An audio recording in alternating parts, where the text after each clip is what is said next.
Welcome to the May 11th, 2021 Select Board meeting. Just as a preliminary matter, my name is Peter Carlson. I will be the chair of tonight's meeting.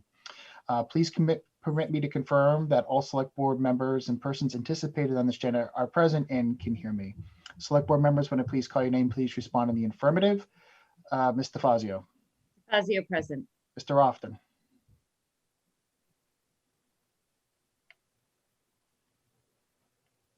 And Mr. Often. Often is here. Thank you. Mr. Brisby. Still here. All right. Ms. Roy. Roy here. Peter Carlson's here. Please, when staff members and other anticipated speakers in the agenda, when I please call your name, please respond in the affirmative. Evan Brassard. Here. John Allen. Here. Ron Warwick. Here. Anne Marie Foley. Here. Debbie Trapasso. Debbie Trapasso's here. And Dave Robbins. And Dave Robbins is here. Great. Good evening, everybody.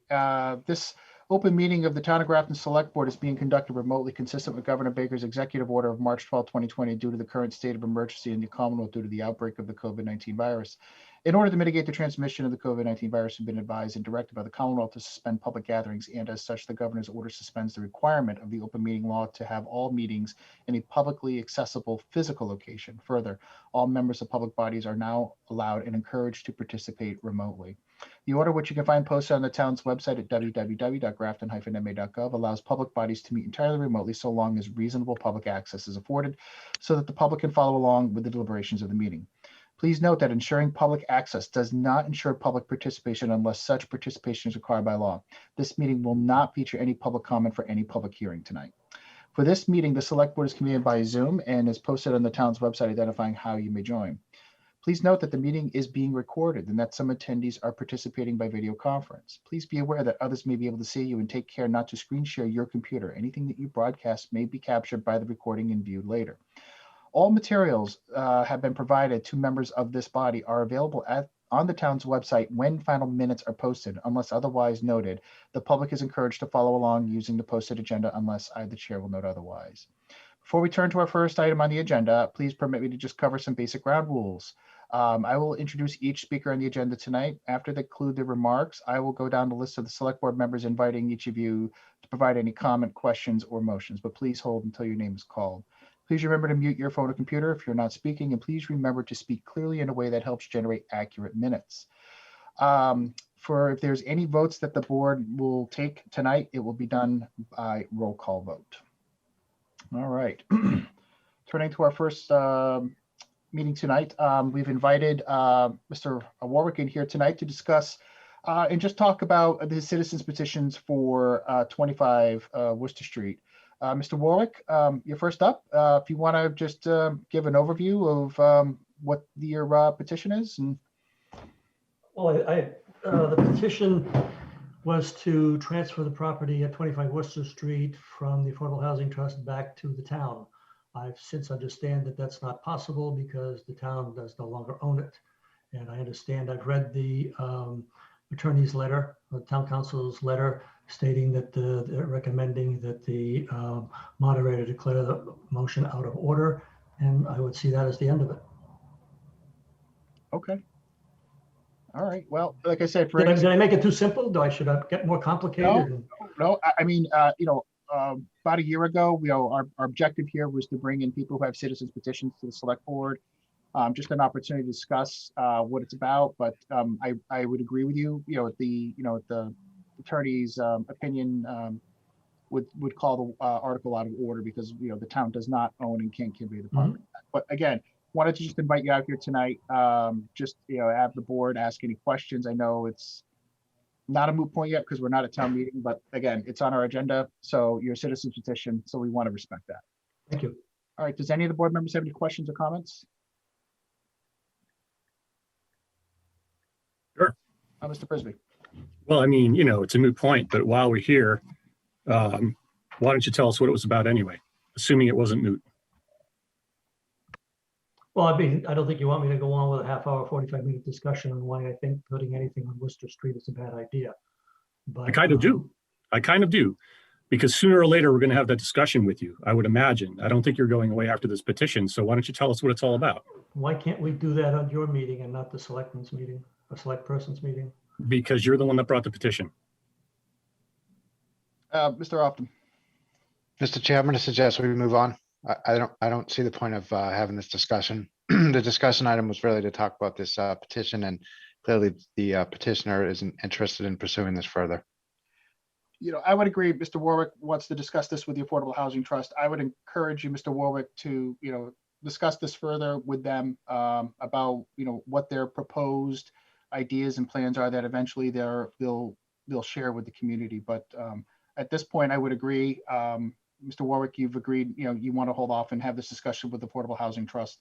So if there isn't anything else, if you don't have anything more further for us, I'm going to move on for the agenda. Well, if I could, I do have one question. I was wondering why you didn't use this opportunity when working through town council to ask that question I've asked a couple of times now, and that are the words senior affordable housing a restriction in the deed? Because I would like to think that though the Affordable Housing Trust does not report to the select board might give direction to the Affordable Housing Trust to avoid any loss of time, effort, money in the future by going down a wrong path. So I would believe that would be a board decision and a board discussion at a time with the Affordable Housing Trust. Again, not knowing or seeing any particulars to date. Again, they're in the very beginning process, Mr. Warwick. I know at some point in time, I have a feeling the select board will be having a joint meeting with the Affordable Housing Trust. And at that time, if the board feels that it needs to seek additional legal opinion about what the deed, if there is a deed restriction, I don't, again, it'll do so with its own counsel and take that under advisement. Okay. Yep. Mr. Fazio? Thank you, Mr. Chair. Through you, I just have a question for Ed, since he's the rep on the Affordable Housing Trust. Is the intention of 25 Worcester Street to be a friendly 40B? And I just came to learn what this means too, that it would come back to the select board for approval, or at least, collaborate as far as what the plans are. And just, I'd be interested in knowing just what that process looks like, and perhaps that would help Mr. Warwick too. I think that it seems that there's a lot of residents that are looking to navigate this process. And I know that this board and this agenda item is in time for that discussion, but I just want to know what the board's role will be in the future, if any, and if you know that. Thank you. So Friendly 40B, otherwise known as a local initiative project, or a LIP. Typically, the developer works with the town to come up with a plan. Actually, the Pulte home development was a Friendly 40B. And a regulatory agreement is entered into, which caps profitability of the development usually at about 20%. I don't know that that's going to be even an issue here with the Affordable Housing Trust is going to be spearheading this. But yeah, typically there would be town approval for the project overall, but we could always go the other way. We could always do the unfriendly 40B route as well. I hope it doesn't come to that. Whether or not it does really isn't up to me. All right. Thank you. All right, Mr. Warwick, thank you for coming out tonight. Thank you for inviting me. Encourage you to work with the Affordable Housing Trust, and stay tuned. Okay, thank you. Thank you. All right, next up here on our agenda, we're bringing here the Together We Can Chair, Debbie Trapasso, to discuss the actions recent of hosting a prom. I know this was a board initiative. Thank you, Debbie, for coming out tonight, by the way, for making our meeting and having this discussion with us. But I would figure, why don't you start off and just maybe describe, what this event's all about? And I know some of the board members here will have some questions for you about it. Sure. I did send an informational presentation to Joanne earlier today. It might not have been early enough for you to all get it. It's I believe it's a PowerPoint presentation, could be a different program, but explaining what initiated this alternate celebration that differs from the traditional Bon Voyage party that happened the evening after graduation. That's been going on for about 23 or 4 years. This party has been going on. I think it first was put on in 1995 by Bob and Basnet and his wife, but they did it just as parents. And then we got a group of interested folks to become the Together We Can committee with some help of an agency that gave us some training. And so we officially came into being, I think, in 1995. And there was no Bon Voyage party that year because we weren't quite incorporated yet, and there was a lack of parent interest. So I think it's been going on since 98, nonstop. So I was co-chair that year, and also in 2000 for my younger daughter. So at any rate, so I'm assuming nobody got their PowerPoint presentation yet or had a chance to view it. Mr. Passo, I just got it forwarded to me. If you would like, and the committee would like, I can share my screen and you can go through it real quick. Just go. Okay, that'd be great. Yeah, that would be great. Board okay with that? Okay.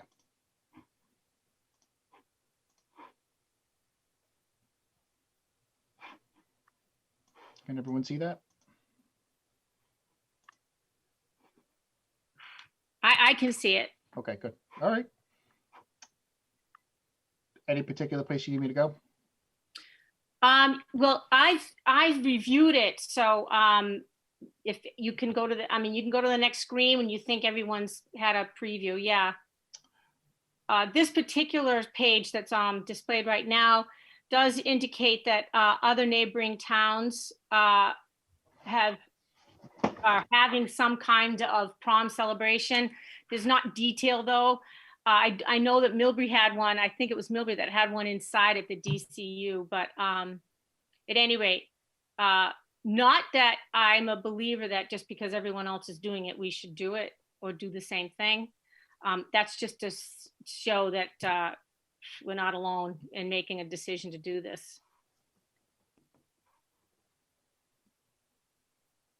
Just let me know when you want me to go to the next slide. I think you could go unless someone else. Okay, so the date, this is important. Date June 2nd, it is after the last day of school for seniors. Okay. It's just the venue information. Yes, and there's some pictures to show you that it's a barn, looks like new construction, that has sliding doors or dropping doors. It doesn't look, but anyways, it's open on, I believe, all sides. Okay. It's more than a pavilion. It is definitely a barn-like structure.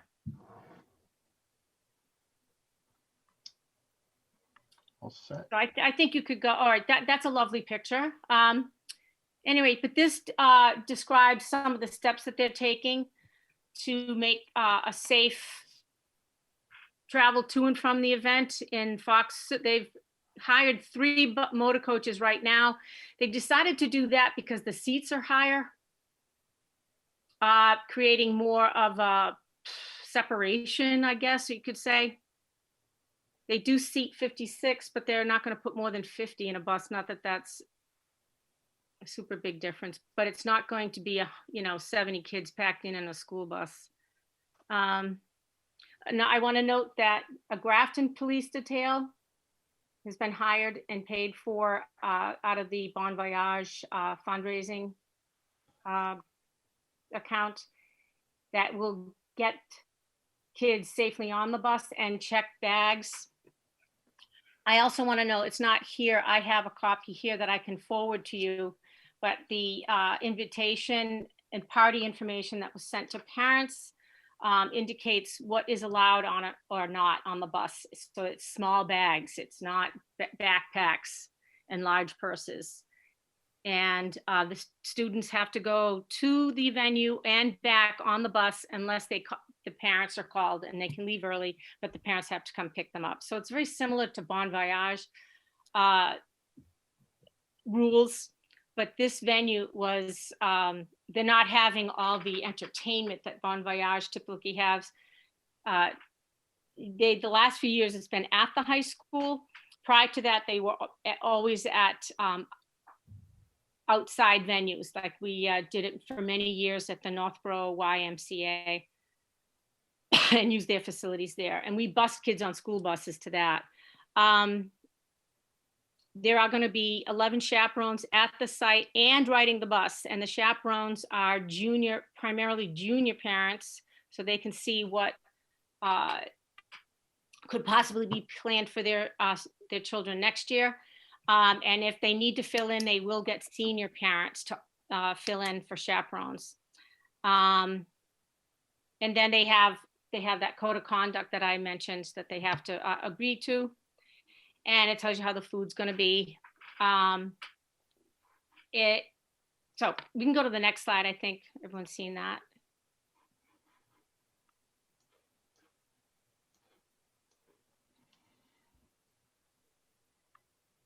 Okay, so this goes into prom guidance. Now, what makes this different than Bon Voyage is that the typical party is that they are not rented amusements where kids can participate in. They're not having a hypnotist. That we usually have a fortune teller, a hypnotist, an open gym. They've had DJs, but they're not. That is going to be happening during the week prior to this senior week. So that I think that there's another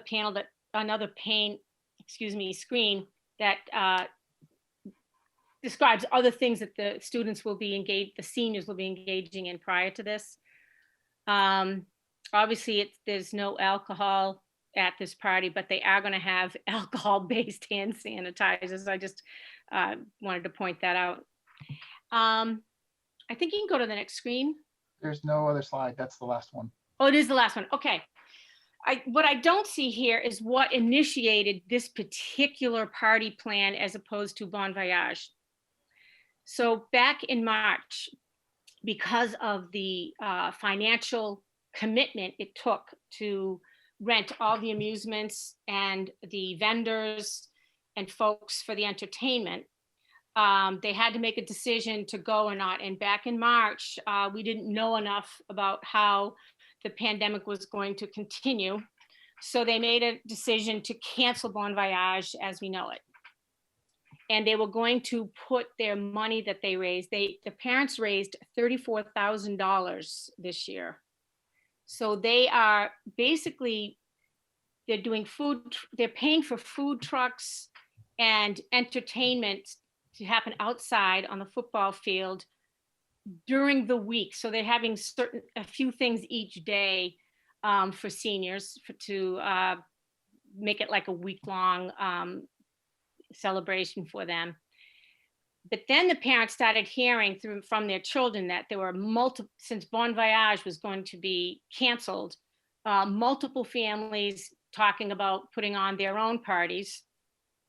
And there was major concern about alcohol being consumed at those.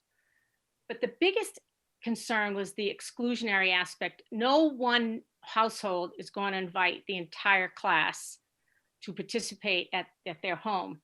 So the Bon Voyage parents decided that it would be safest and that they could more closely monitor COVID-19 guidelines that are going to be in effect at the time by having them all at one venue, open air in Uxbridge at Blissful Meadows, hiring police details, both leaving Grafton. There'll be Grafton police there, and then Uxbridge police will be at Blissful throughout the evening. And that they felt that that was the more inclusive way to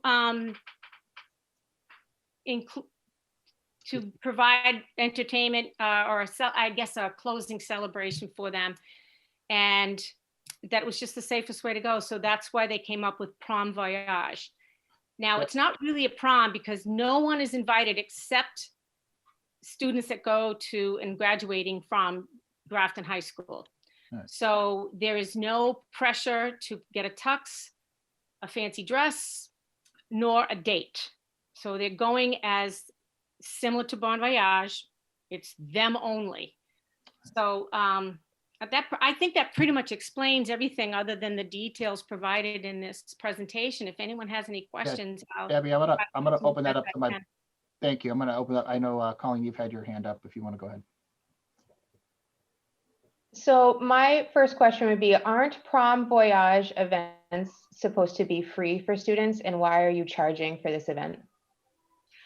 The reason why the parents are charging for this event because of the amount of money they're spending on the other events throughout the week.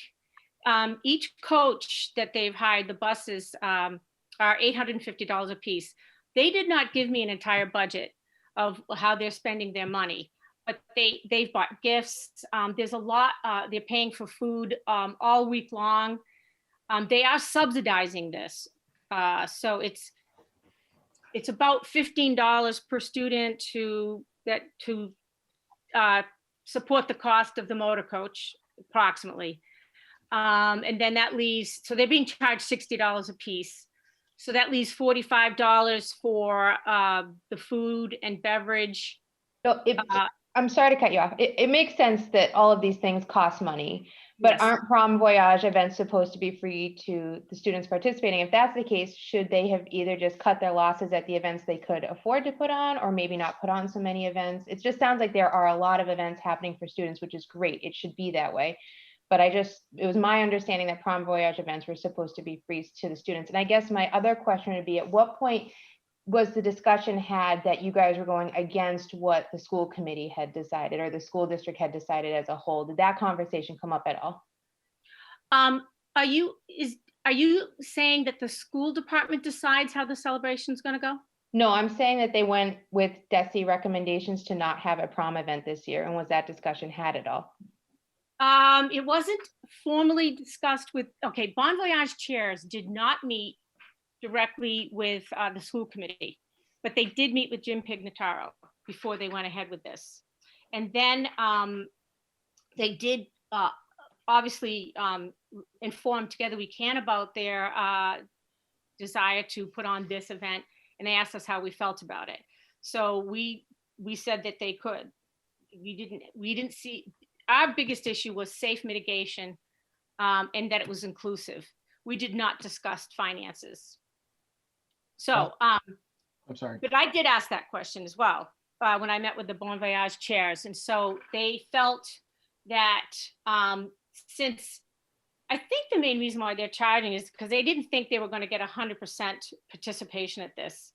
And so I think they wanted to put, I don't know, but I can get back to them if that's a deal breaker. I think that can be changed.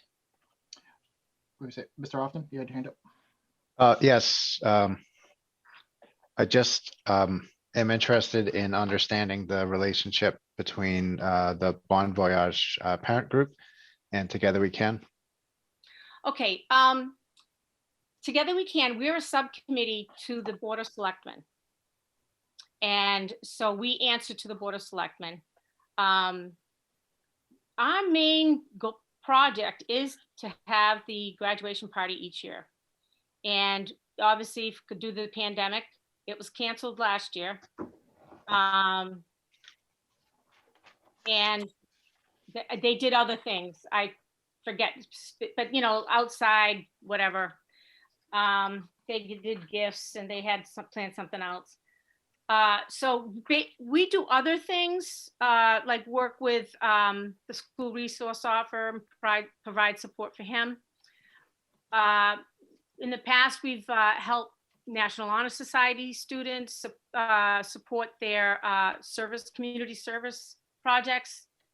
But basically, Kathy Cedarberg is a member of our committee, and she is the liaison person between our committee and Bon Voyage.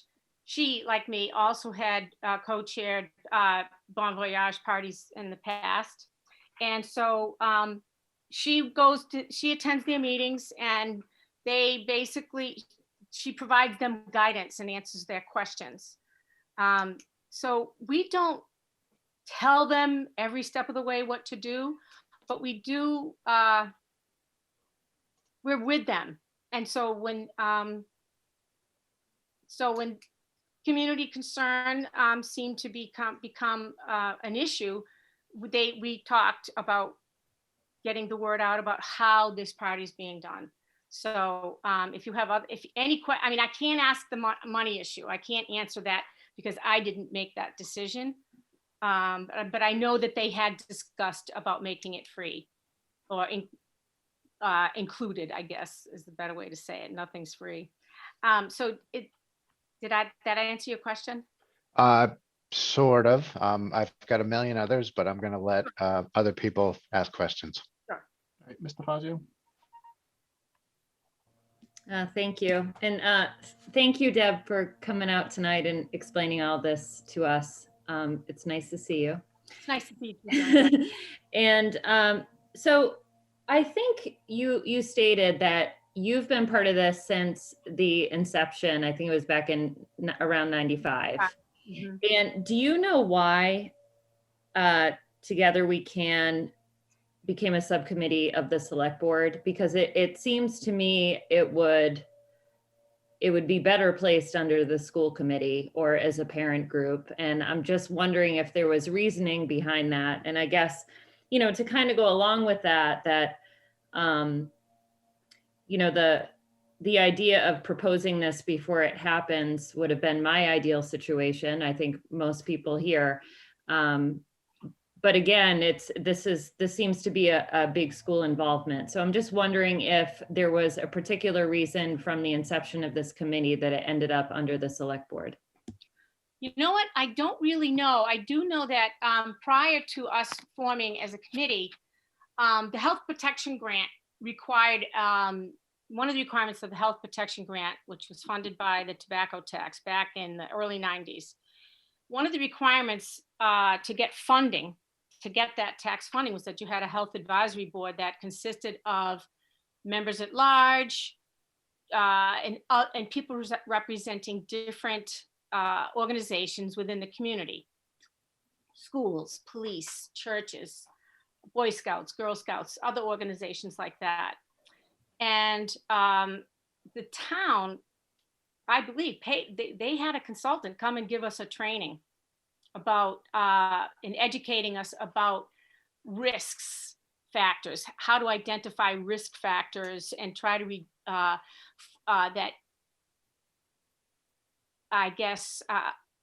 lead youth to get involved in, underage drinking, drug abuse, risk-taking behaviors. And so this training was basically to kind of help us identify what those risk factors are, which ones we felt were the most important to deal with. And so I know that the town paid for that training. And we do have a town budget account. It's $3,300 right for this year. And I can't really answer the question. I can guess what I think is so that we could be funded. And we do operate separate from the school department. Although we work closely with them, I guess we help each other.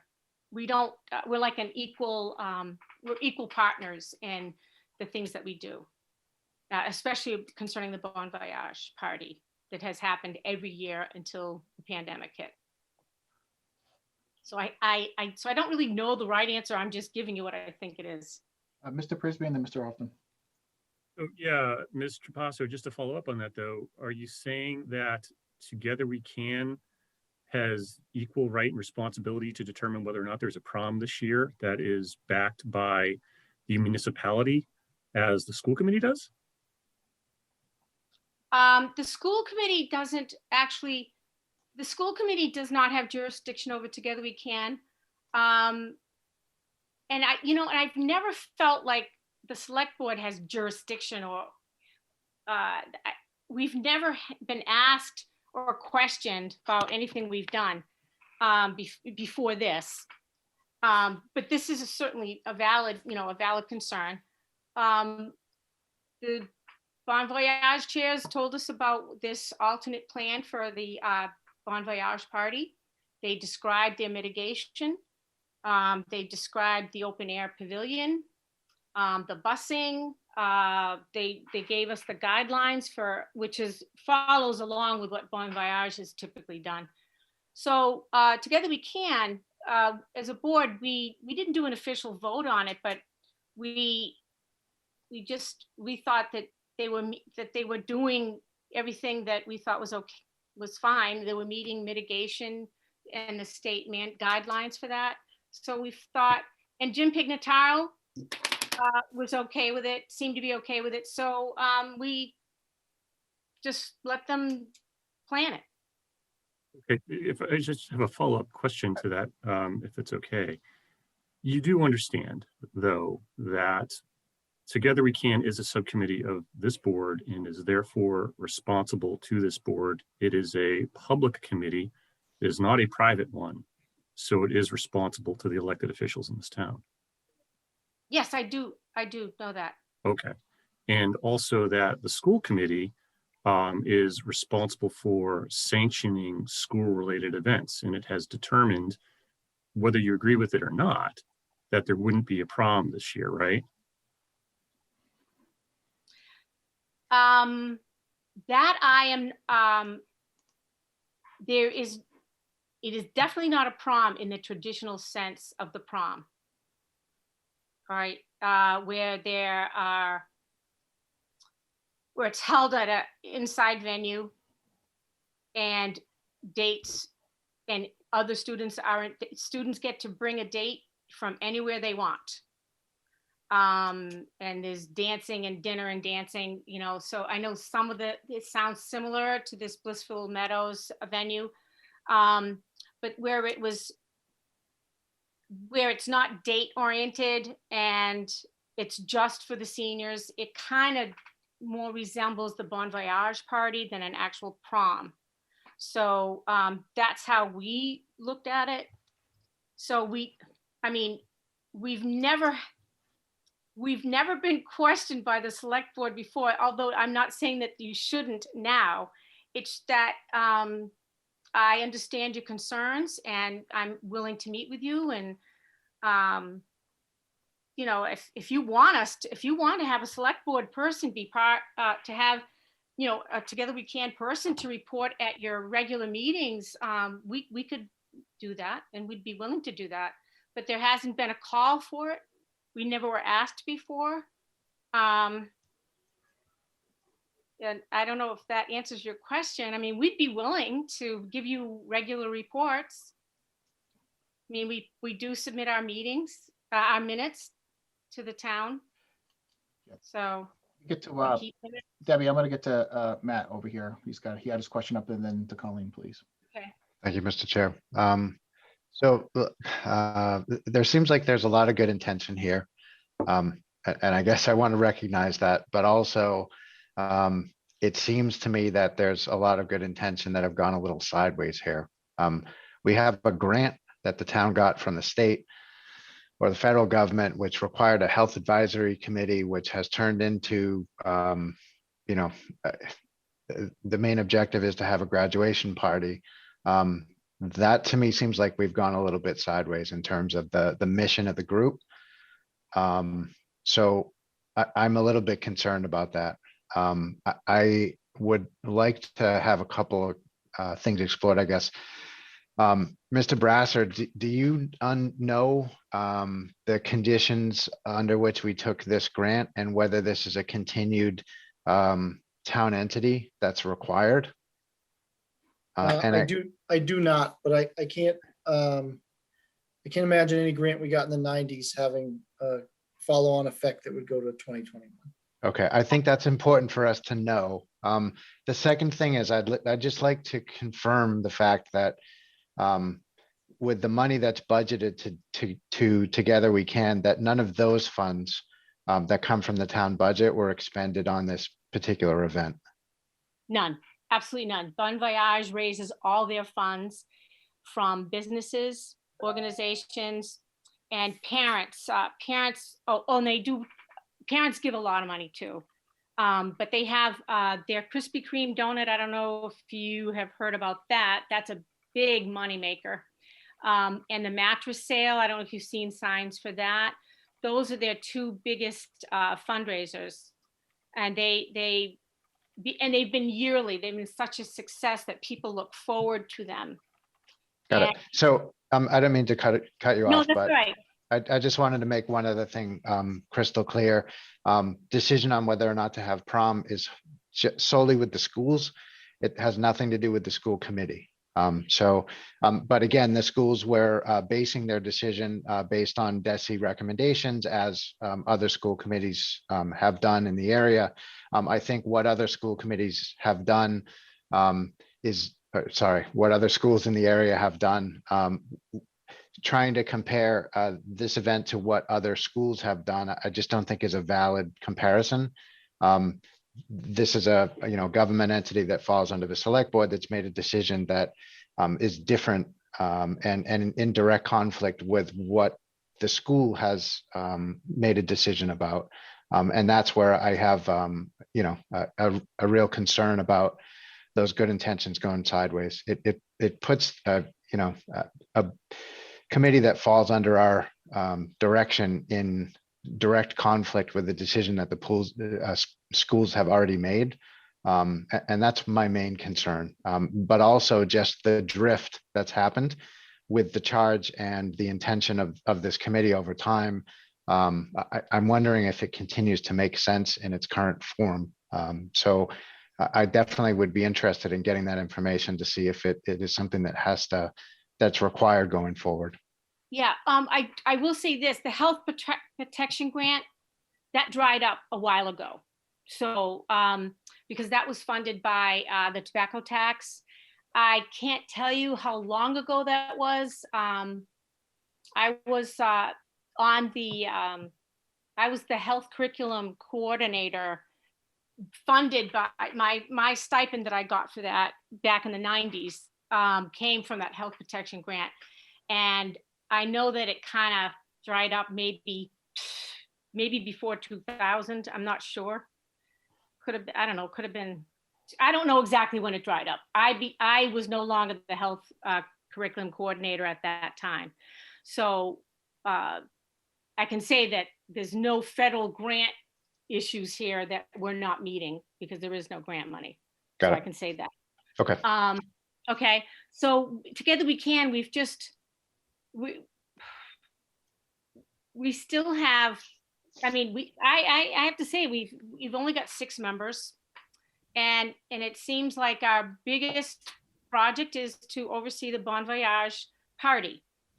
And what I'm hearing is that because it's called Prom Voyage, maybe if we named it differently, because it's really less about prom. There's not going to be kids going off in limos with their friends, front loading before the event, because the limo driver doesn't care what's happening behind the petition.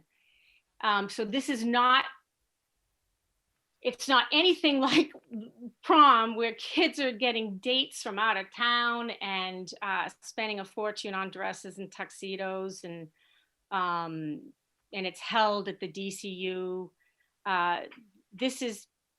They kind of like changed the Bon Voyage party to be basically just a dinner, a DJ, and at an outdoor venue at Blissful Meadows.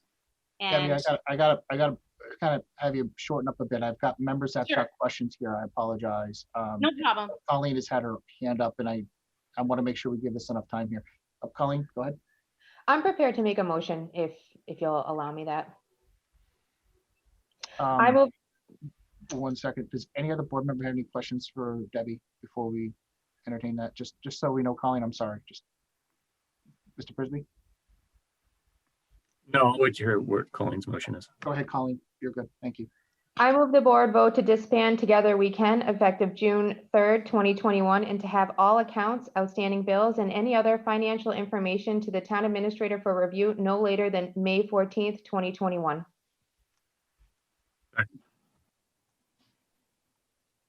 I have a motion made and seconded to disband Together We Can on June 3rd. Okay. So now that we're in discussion, I'll explain that motion a little bit. I picked that date specifically because it was the day after the event. But because Together We Can has kind of gone away from their charge specifically with this event, it's lacking a lot of the critical members that the charge says it should have. They aren't really, and part of that's our fault. We never selected a select board representative to be on that committee. I can remember when we had the conversation, when we were putting appointments on there, and I think we got to Together We Can, and part of that conversation was, what do they do? Does anybody know? And I think part of that also falls with, in your charge, you're supposed to be submitting an annual report to this select board, and I'm not sure if that has continued as it was supposed to. So at Yes, this point, we do. oh, I'm sorry. One I'm second, sorry. let her finish, please, Debbie, thank you. So at this point, my idea is to disband the committee and have it come back together under the school committee umbrella, where it actually makes far more sense for you guys to be operating. All right, Mr. Fazio? I would agree with this motion. I feel like in my preliminary questions in the beginning were just that I feel like, you know, we have an opportunity here as a board to really think about whether or not this fits underneath our committee and what the charge looks like. And it also gives Together We Can an opportunity to perhaps come up with a more appropriate charge in the future and go under either the school committee or into a parent group that also collaborates with the Bon Voyage. I'm a big fan of Bon Voyage. I remember distinctly being one of the parents who got to take the 2 a.m. to 5 a.m. shift or something like that. I think it's a really, you know, when it's not a pandemic, it's a great thing. And I certainly don't think that we should cancel this event. It's already in the works, and I'm sure it's going to be great, but I think this is an opportunity for us to kind of reorganize and make this better. And I think if Together We Can collaborated more with the school side, that it would be a stronger committee and maybe even have more responsibilities on that side. Frisbee? Yeah, you know, I don't think we could cancel this event even if we wanted to. You know, this is an event that people are putting together, and if a private group of people wants to go out and put it together, they can. What we can do is instruct that Together We Can have nothing to do with it, and no monies are spent on this. And, you know, if they are, you know, I guess we cross that bridge when we get there. And I think I can sort of predictably see where reaction is going to go with this. This isn't, and I want to make clear, just at least from my point of view, because I'm not sure it was clear in the conversation with Debbie, that this isn't about, you know, you could call it prom, you could call it prom voyage, it doesn't matter. The point of it is that the schools decided that there was not going to be a post-graduation party this year in organized, approved fashion because of the dangers associated with COVID. And people can agree with that, they can disagree with it. It doesn't affect me. I don't really care one way or another. Everybody can go make the decisions for their children and their families that they see fit at this point, okay? But you can't have one part of the government disagreeing with the other part of the government. That is a subcommittee of this board who has spent zero time considering the safety implications with post-graduation parties, going and planning something different that the school said that they were going to do, and not talking to anybody on this side about it, or apparently not talking to anybody outside of Mr. Pignataro about it. And, you know, to hear you relay his reaction, I'm surprised about that. It really would have been something like a conversation publicly on the school side would have been much more appropriate well in advance. And I'm left to agree with Colleen and Doreen. Like, it just, I was sitting here watching your presentation, Debbie, going, I never in a million years thought I would be part of an elected body discussing post-graduation parties. It's not what we do. For that reason, I think it was inappropriate to do this. And it sort of surprises me that there was sort of a level of, I guess, a gung-ho attitude that went so far as to really foster the belief in people that what the schools decided was irrelevant and what the select board thinks is irrelevant. We're going to do this. go ahead and do that privately if it's a private group. But when it's a public group, you're responsible to the public.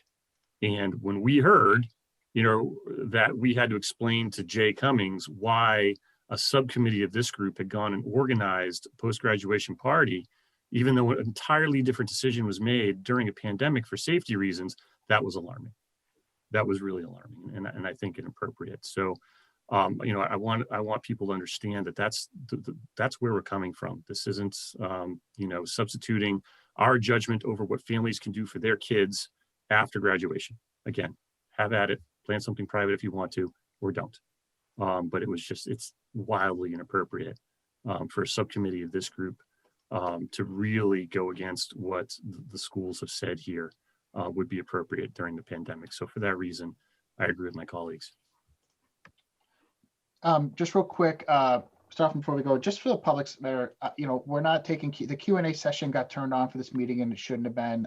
That's on me for not double checking the settings I usually do before the meetings, but we're not responding to Q&A, nor are we, having a public hearing on this. This is a select board discussion with the chair of the Together We Can committee. Thank you.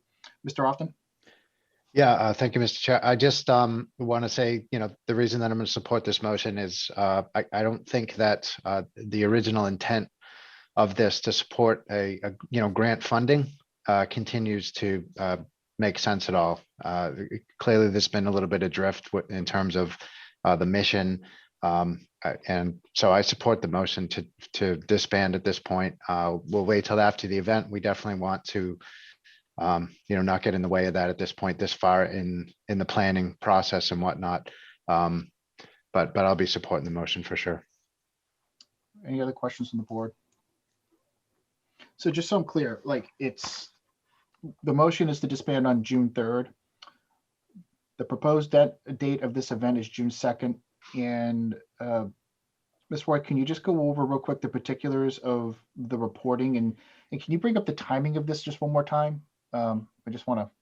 So I picked effective June 3rd so that they could get through this event, unless there's any liability or any reasons that need to be discussed where we need to disband them sooner than that. And then I included that all outstanding bills or any other financial information need to be to the town administrator to review no later than May 14th, which is this Friday, I believe. And then they can start working together to try to come up with a new group for school committee to adopt. All right, thank you.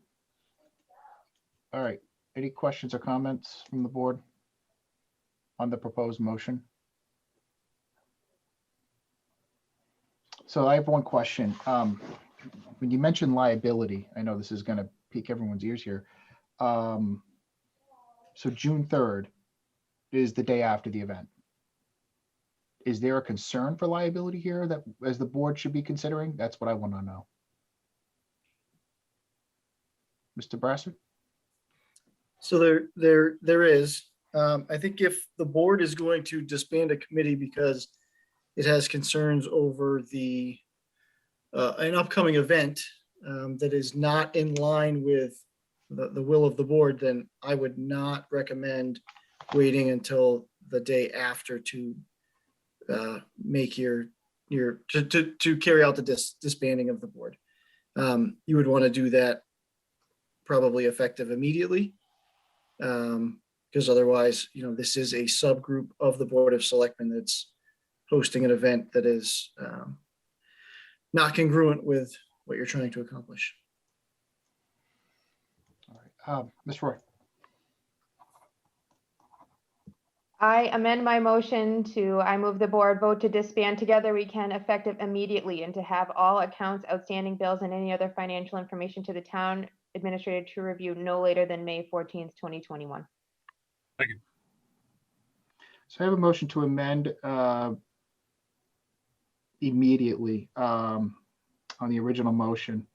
Any discussion on disbanding immediately? We'll vote that and then we'll vote on the rest of the motion. All right, I'm not seeing any, so we'll do this by roll call, please. Ms. DeFazio? DeFazio, aye.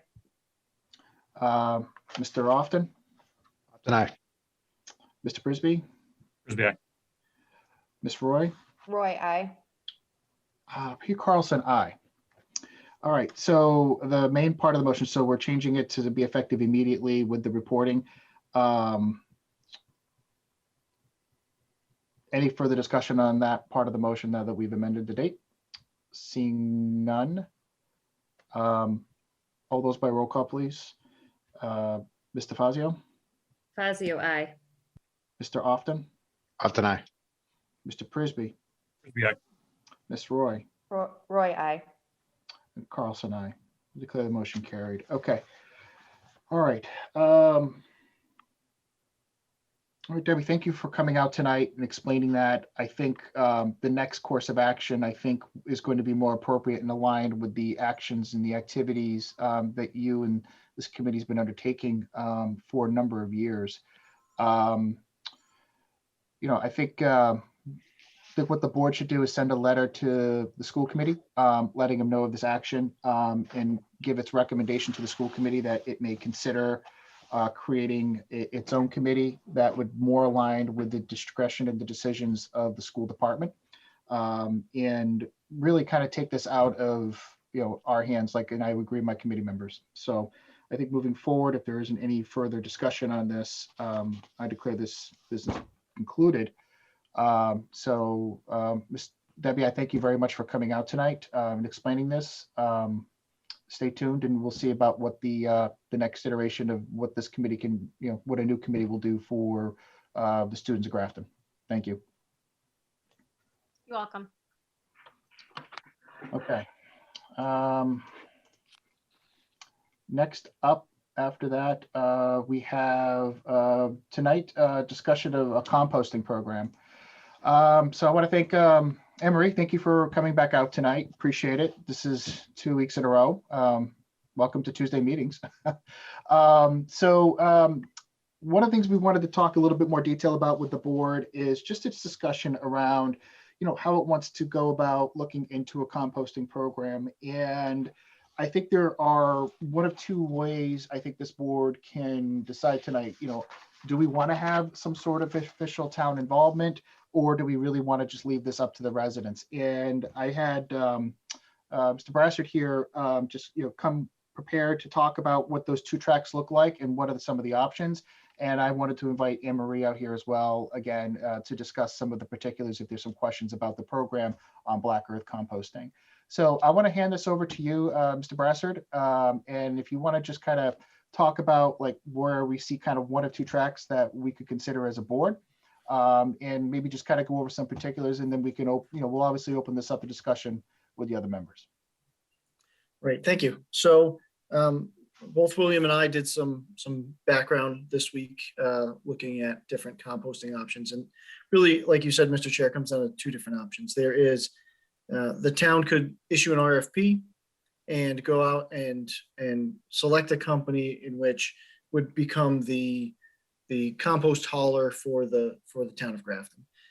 It would then have specific guidelines and infrastructure in place to deal with that. The second way is to let the residents of Grafton kind of choose their composting hauler, should they choose to become part of the program, and we could subsidize the purchase of either composting bins for use with a company like Black Earth. That's correct, right? Black Earth Compost. I looked at like 40 different compost companies in the last 2 days, so they're all kind of similar name. And then you could also do a backyard composter for those folks who don't want to do curbside, right? Who have either the land or they want to do their own composting and use that in their gardens. We have what's called an RDP grant. We have roughly $26,000 left in that grant for this fiscal year. We looked into the purchase of curbside compost receptacles. They are, I just open my email real quick here. They are about $2,300 per pallet, and that's 84 bins with 13 bags that come per bin. Now these are biodegradable bags that you line the can with, and then you would, they'll come pick it up. They take that whole thing and then throw it in their compost collector. How much do you say Yes. that was? I'm sorry. What, Anne Marie? I'm What was sorry. the cost, the bottom line cost?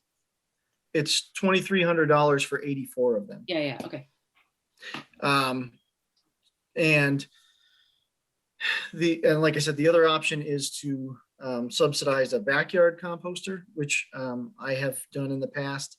That was a pretty neat project. I think that the retail cost of one of those backyard composters was $120. What we chose to do is subsidize that. So we paid for $100 or $95, and the resident would pay for $25 towards that composter. And the reason we did it that way is it would stretch out that those grant funds could go farther. You could do more composters if you're recouping a certain amount of that cost. So those are your two major options, I think. The board could take that in any direction you want to go. All right, thank you, Mr. Brasser. Appreciate that. So any questions or comment, discussion from the board on one of these, one of these two directions, Ms. DeFazio?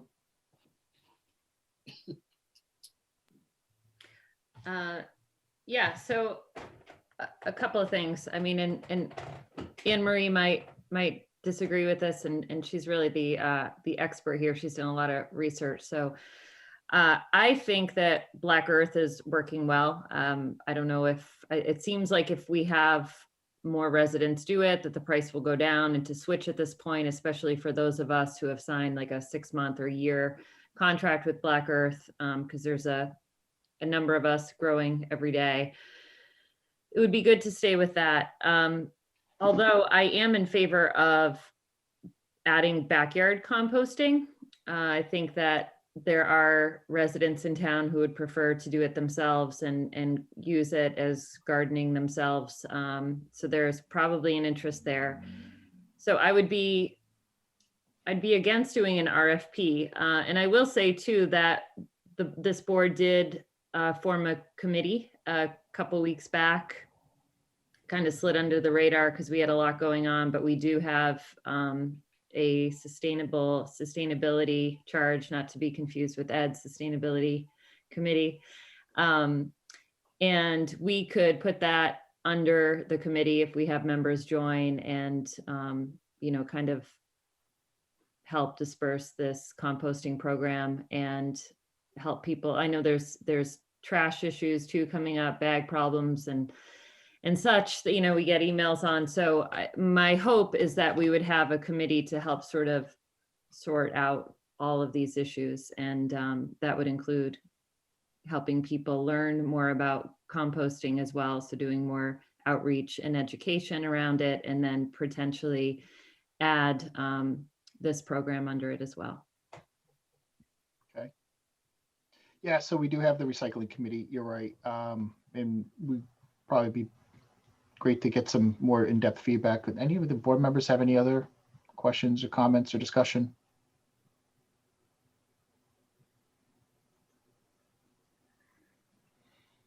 I guess my question to you, is there a timing on the grant money? I mean, is there a sunset clause? Like, is there something that we have to apply for before the end of, let's say, June 30th?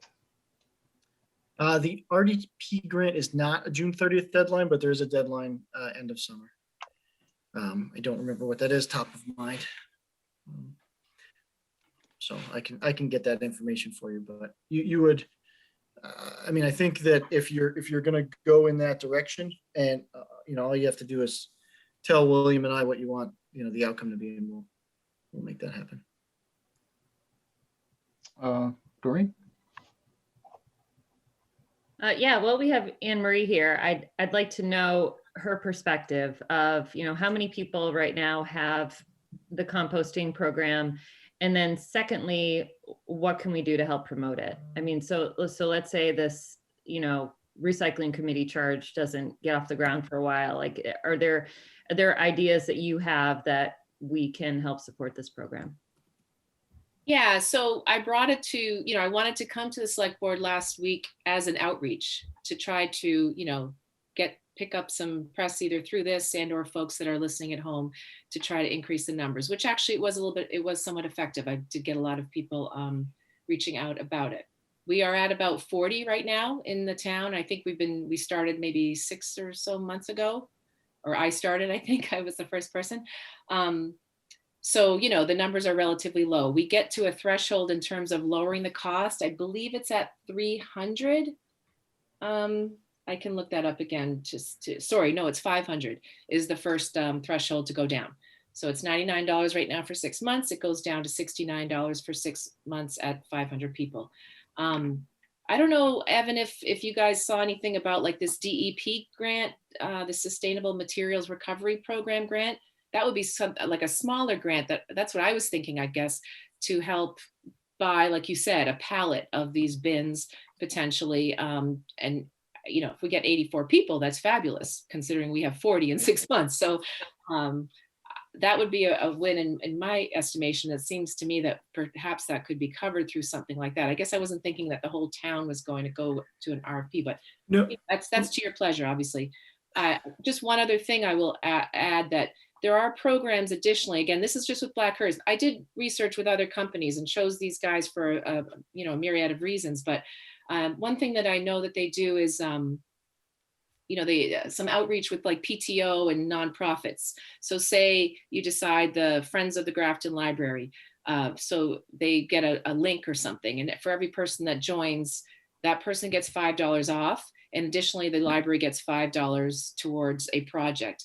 Black Earth also offers, once they get up to 50 subscribers, they'll do a 4x8 raised bed and they'll fill that with compost, so you could do that at schools or at churches or at community gardens. So they do have some other programs that, offer little incentives that I thought maybe the town might be interested in. Does that answer your question, Doreen? Evan, did you had some feedback there a few moments ago? No, so there's two grants. One's the small projects grant, and then the other one's the RDP grant.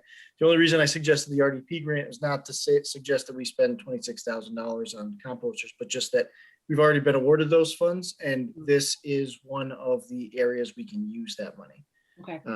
So we already have that money in hand. Okay.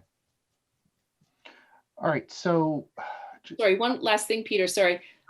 Just so you know, so with other towns that have promoted this, so say they're not giving grants necessarily, but maybe they're helping with buying some bins or getting the word out.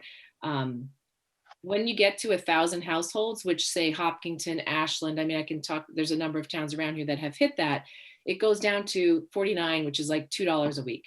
And that's, I think, when folks are going to be a little more excited about it, because you really do see a savings versus those trash bags. I see it already in my household, but I think if you're down to $2 a week on your composting and you're maybe not creating even one bag worth of trash, then it's a win for the folks that are buying the bags, in addition to hopefully the town with the tipping fee. All right, Mr. Fazio. Yeah, just to add on to that too. That's why I think, this is why it belongs in a board discussion, not so much because we should be necessarily talking about composting and that's, something that everybody is interested in. It's more that, we're responsible for the overall trash program and the pay as you throw program, and that this is a way to alleviate the future trash fees going up, and the fact that we're proactively doing something about it. We're thinking about other options and other ideas for residents. So that's why I think it would be a really good idea for us to either through a subcommittee or through ourselves, through the town website, Facebook page, whatever it is, that we promote this as an option for people as we talk about signing a new contract with Harvey and our trash increasing overall. So I'm just looking for options to help offset that. And I appreciate Anne Marie's efforts and coming forward in front of the board with a solution. Okay. All right, Mr. Hoffman. Thank you. Yeah, I support, trying to get some critical mass with Black Earth. I think it's seems like it's a pretty good company. We've got, what is it, around 40 households that are using it at this point. Everybody seems pretty happy with it. It would be great to get to that first tipping point where you get down to 67 every 6 months. I think that's a lot more affordable for people. And it can potentially drive us to that next milestone. So, I mean, I would definitely be in support of, trying to subsidize the containers, because that's part of the cost of getting into the program initially. I like the idea of trying to get there with them without making a long-term commitment. And I think we also should definitely refer this to the recycling committee, because it's definitely something that requires a little bit more in-depth analysis. So I like the direction of the discussion generally. Any other questions, comments, Ms. Roy? And the town doesn't already offer any composting bins that we sell or anything like that? So I did receive a text that they are being sold at the DPW garage. I wasn't able to find that information, and we're not listed on the DEP's website, so I'll have to clarify that and then ensure that we get listed there as well. We could use RDP money to offset those costs as well. So I will talk to Highway tomorrow. And just to note, sorry, Peter, that just even this discussion from last week has led to a number of people reaching out regarding backyard composting, which is fabulous. You don't have to join this program, obviously. So even if people are doing it that way, it's a win in terms of the tipping cost. All right, so I guess the question I have is like some of those grant opportunities that are due at the end of the summer, and the timing of getting your recycling committee up to, appointed and met and organized. I guess, Evan, if there's some things that we can kind of run kind of, in the background and, maybe have a lot of the information already ready, in preparation of when that committee is, formed, if they discuss it and give further direction. I just don't want to lose out on an opportunity because we're waiting for, a subcommittee of the select board to form and get created. I don't know how the rest of the board feels, but I would hate for us to lose, grant opportunity while waiting for that. So what's the thoughts on the board on kind of moving in that direction, but at the same time, getting that committee prepped to discuss it further? Mr. Fazio? Yeah, I mean, thank you to Evan and William for already kind of running with this. And I think that's going to have to be the case until a committee is formed. And Anne Marie, to your efforts, we just plug along and try to do more outreach on the town side and eventually put it into the charge of the recycling committee, hopefully later this summer. But yes, I mean, missing grant opportunities is not an option, in my opinion. That's the whole purpose, is to lower tipping fees, like Anne Marie said.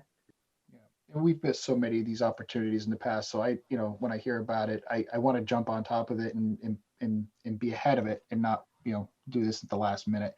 Is there any other comments or direction from the board that we can give to Evan in moving this forward? I guess the other thing we need to do is really advertise for that recycling committee and get some participants to join. Yeah, I had that written down. Okay. All right. If there isn't any further discussion on this, I think we've got some direction on this moving forward. Anne Marie, thank you for coming out tonight. Appreciate it. Giving some more information on that. I guess we'll stay tuned, and we'll have periodic updates, I guess, in the next few weeks on where the development is and get that committee formed. Okay. If there isn't anything else, we can move on. All right. Thank you. Okay, next up, we have Dave Robbins here to talk about the open space and recreation plan. This was a follow-up meeting from our April 6th meeting. Dave, welcome. Thank you very much for coming out tonight. Appreciate it. Do you want to go ahead and just perhaps summarize? You gave us a lot of information, and the action items were pretty intensive. So I will like it if you could summarize as best as possible. I know there's a lot of details here, but things that are that you feel are crucial to the select board and the attention that we need to pay attention to. Yes, well, I obviously, maybe not obvious, but in any case, I did not anticipate that we would be going through those pages and pages of information that I supplied to you. That was for your reading pleasure, either before or after the meeting. But anyway, to sort of state where we are and where we might be going with this. As you know, we've got this, we just finished updating this open space and recreation plan, which the state wants us to have on file with them so that we can be eligible for certain kinds of grants that we might use in the future to acquire conservation land or parkland or whatever. So we've got that. I think we've got that base covered. I have not yet confirmed that the state has it and is happy with it. I should reach out to Trish at CMRPC to see if that's I've been all wrapped up from that regard. But so that's one thing you do with a plan. You write the plan up and you submit it to the state because you have to have one. And so that's all well and good. Now we could put the plan on the shelf and not think about it again until it's time to update it again in 7 years. And that tends to happen with plans, both here and it happened a lot with plans back when I was working. We'd write these big plans and okay, well, great, we got the plan done, set it on the shelf, check the box. This particular plan does have a few action items, and that's why the word plan is in there. And it's kind of daunting when you start to look at the action items. In fact, I really didn't look at them from this particular perspective until after we got it all done. But here we are. We have 65 action items. And these actions are assigned to various combinations of, I think, 17 different town boards, committees, departments, other bodies like the Land Trust. So there's a lot there. And if we are to follow up on the plan by actually trying to follow through and execute some of those action items, complete some of those action items, we kind of have to figure out how we're going to do it. And I was just looking at some of the other plans that we've done over the years. Most of them are largely focused on a single body. The housing production plan is mostly a plan to be carried out by the Affordable Housing Trust. There are some other plans that are kind of in similar veins, but this one covers an awful lot of territory. And just thinking ahead, we're going to see something similar with an update to the master plan, which we hope to begin working on later this year. And that's going to take 2 or 3 years to complete. But when it's complete, it won't look exactly like this, but it will similarly have a number of action items to be carried out by various town boards, committees, departments, and groups. And so we're going to face something similar when we get that master plan updated. I kind of reviewed the action plan from the 20-year-old master plan that we have, and we've actually followed through on some of those action items. A lot of them haven't been followed up on. Some of them have become irrelevant, but that's inevitable too. But right now, the focus is this open space and recreation plan. And the question before us as a town, and the purpose of this discussion, I think, is to work out just how are we going to make our best effort to follow through on this plan and hope to accomplish some of what this plan proposes. And you could always form a whole bunch of new committees. In the worst case, 65 new committees, but we're not going to go there. That's beyond absurd. But we may need to form 1 or 2 or a few new committees. But by and large, my hope would be that this work can be carried out by existing town boards and committees of various kinds. 50, maybe 10 of the action items are assigned to just one board or committee, so that's sort of self-evident who should be responsible for that. But 55, as I noted in my memo, 55 out of the 65 action items are assigned to more than one responsible party. And one thing that the open space and recreation plan did not, or commit that my committee did not do, I'm not sure it even crossed our minds to think about doing this, was identify one committee or board that should be taking the lead on each one of these action items. You know, in hindsight, I've got very good 2020 hindsight here. I think I might have liked the committee to at least recommend which board or committee should be responsible for each one of these action items, but we didn't. So that's it's a task that remains to be done, assuming we want to move forward with this. I could even, as I again noted in my memo and reviewing this, I found at least one case where an action item was missing what I thought probably should be a responsible party. So one little task going forward is to sort of review this list and make any additions or corrections that would seem to be appropriate as we head towards actually assigning responsibilities and working out a plan to make this all work. And another suggestion I have is that we might want to designate one board, whether it's a select board as sort of the overall executive board of the town, or some other board that might be more appropriate for an open space and recreation plan. But ideally, one board will at least take a high-level view and take sort of an overall responsibility for monitoring all the work and at least occasionally checking in to see how things are going. Trying to think where I'm at. Largely repeating my memo, but I'll try to keep it short. The two cases where the plan identified a new committee were one, a trails committee, which they suggested be a subcommittee of the Conservation Commission. Seems like that might be an appropriate thing to do simply because there are 17 action items, if I remember the number right. Some number of action items that are all about trails. So it might be good to have a committee, whether it's the Conservation Commission, which kind of seems like an appropriate area, and whether they want to undertake that as a committee or form the suggested trail subcommittee. I'd kind of leave that up to them as to how it would, assuming that we end up deciding that they're the ones that should handle that. And the other committee that the plan suggested was an open space and recreation site committee to review town-owned land for updated uses related to open space and recreation needs, specifically focusing on lands emerging out of chapter lands programs. And just to expand the potential scope of such a committee, I think there were a few other action items closely related to town-owned land, such as identifying,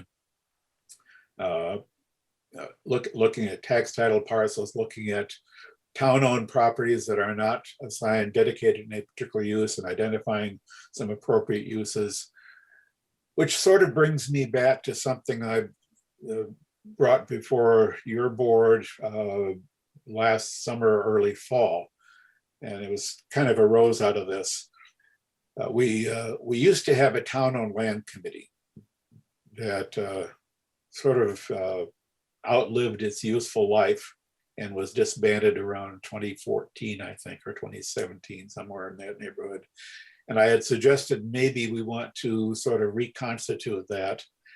And with the completion of this plan and the action items that are specifically related to land that the town does own or might own, it might turn out to be a good idea to put a committee like this together in some sense. Expanding just a little bit beyond the scope of open space and recreation, though, such a committee might also be interested in looking at other municipal uses, other uses for land that the town does own or might acquire, because there are some things the town uses land for, could use land for, that don't fall within the category of open space and recreation. So if we consider putting a committee like that together, we might also consider expanding its scope a little bit beyond just what we've got here in the open space and recreation plan. in terms of the composition of such a committee, it would seem appropriate to involve planning, conservation, recreation, and probably the assessors. Maybe some members of the public, depending on how formal. We could make this more of an informal working group among these various boards and departments, or we could make it something more formal. That's kind of, I'd say that's kind of up for discussion. You know, today, right now, I don't have a firm proposal or a suggested charge, but it's more of a discussion point at this point. So I think I'll leave my monologue at that, and I ask for suggesting maybe discussion among the select board here and as to how you're looking at this and what role you think you should play, and what are your thoughts about how the town moves forward with this. All right, thank you. Mr. Fazio. Thank you. Thank you, Dave, for all this work, all these documents you've shared with us. And I'm happy to hear that this is a living document. I think I said this last time that, you know, there are a lot of documents that just sit on shelves collecting dust. And, you know, I'd love for us to be a part of this moving forward in the right direction. I think that one of the reasons we called you back, and Ed could probably speak on this more than I can, is our last discussion, we were talking about, you know, how does this coincide or coexist with other existing plans in town? And in your monologue there, you know, discussing the site committee and whether or not we form something like that, that is something that I'd like to see, you know, and again, one of the goals of this committee is also to eventually update the master plan and talk about how to support that. But in terms of, you know, let's say affordable housing or housing in general, you know, what are the discussions that are going on between, if any, between open space, this committee, and other plans, other long-term plans going on in town? I can speak to part of that and say that there aren't. And, you know, that's one of the problems, I think, with most local governments, not just this one, but with the format that we have, is, you know, you have an administration of paid professionals that go in and perform the day-to-day stuff, and then you staff the long-term vision stuff mostly with volunteers. And the volunteers are self-selecting, and they join according to their interests, and everybody gets in their silo. We advocate for our specific needs as best we can. Some people are interested more in open space and housing. That's what they do. Some people are interested in housing. That's what they do. Some people are interested in schools. That's what they do. And overall, the way the whole operation works is may the best advocate win. So there's sort of a rough justice in the middle. When, you know, proposals are vetted through a particular subcommittee, and then this committee, and then eventually by town meeting. I've long been an advocate of a master plan so that some of the decisions that are made, particularly with regard to land, don't seem quite so arbitrary and don't seem quite so governed by the people who happen to be in the room at any given moment. And I think that would be a good idea to revisit. I think the knock against those plans, as Dave said, and as Pete has noted before, sure, you have a plan, but now it just sits on a shelf, right? You know, we've had a master plan since 2001. And, you know, it's been a long time, I think, since anybody took it off the shelf and said, okay, here's what we do next. Same thing with our affordable housing plan. You know, it's not as though we go to these meetings and we're like, okay, where did we leave off of the plan next time? Let's turn to page 16. That's where we were. And, you know, that it's hardly ever that, unfortunately. Sometimes that's because these plans are kind of unrealistic. You know, a consultant comes in, they help you out with the plan, and then, you know, circumstances happen after that and you don't quite have the resources to match up. Other times it's because people don't know enough to look at the plan. There's a lot of changeover, or people just disagree with the plan that was arrived at. So it would be helpful I think from a housing perspective, and I think from a land use and recreation perspective, to do that master plan and try to come to some general consensus, not specifically with regard to plots. I don't think that would be helpful or even practical, but I think at some point that would be a good idea. I think I worry a little bit about a town-owned land subcommittee. I see that as another hoop to jump through. You know, Massachusetts has come a long way lately. And in particular, it was notable this week that Governor Baker pivoted in a discussion about COVID rates coming down in Massachusetts immediately to housing, that this was the next challenge, and expressed some frustration about it. I know the governor of New Hampshire said the same thing recently when he said, you know, when we talk about housing, people react as though we're building prisons next to them. It's just ridiculous. The conversation's gotten out of control. And we just passed the law in Massachusetts to reform land use development and zoning changes to allow for denser housing, to take it away from that 2/3 majority and to put it into a bare majority. So I think to add another committee, to me, my initial instinct is that that's going in the wrong direction. I think you want to be a little more nimble with things like this, but I would generally agree that some thought needs to be given about how you mesh these two objectives. I mean, and there's no reason they can't be meshed. These two things don't need to stand at loggerheads. We've come a long way toward being able to preserve open space, identify plots of land that we think are valuable and should be preserved as open space, and other lots of land that are less of a priority and could become housing, if anything. Yeah, any other comments, discussion from the board? So I feel, you know, again, like what comes first here, you know, master plan and then some of these subcommittees, Dave. I think that to Ed's point, I would hate to see another hoop that someone would have to jump through if there really isn't an updated plan. So I didn't know what your thoughts were on, do we wait until, you know, we go through the master plan process and we have something developed that, you know, if these committees are to be formed, that there's guidelines and guidance that they can follow? I mean, what's your take on that, Dave? Well, I think it should be fairly clear that an update to the master plan is the best vehicle through which we can take a comprehensive review of the town, a comprehensive look at where we want to go in terms of future land development, in terms of, you know, really the whole future of the town and how we move forward. And without that, without having taken a sort of, you know, comprehensive look at everything, it's difficult to be confident that you're prioritizing everything the way it should. That said, the new master plan, and I sincerely hope that we are able to complete that, you know, within 3 years at most. And I think the current concept is looking at probably 3 years to get that done. And I certainly stand ready to do my part in helping to make that happen. Meanwhile, we do have this open space and recreation plan. We do have a variety of texts there, which, regardless of what we do in the long run, we can look at these at the action items at the current state of the open space and recreation plan. It's fair to assume that a lot of it is going to turn out to be completely consistent with the ultimate master plan. And it's also true that our best plans as we know them today are subject to change as circumstances change.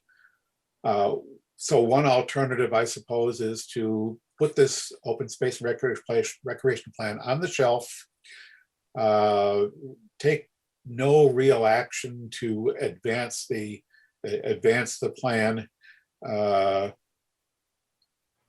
keep it on the shelf, or take it as a significant input to the master plan, because a lot of what the open space and recreation plan encompasses will show up in the master plan in some form or other.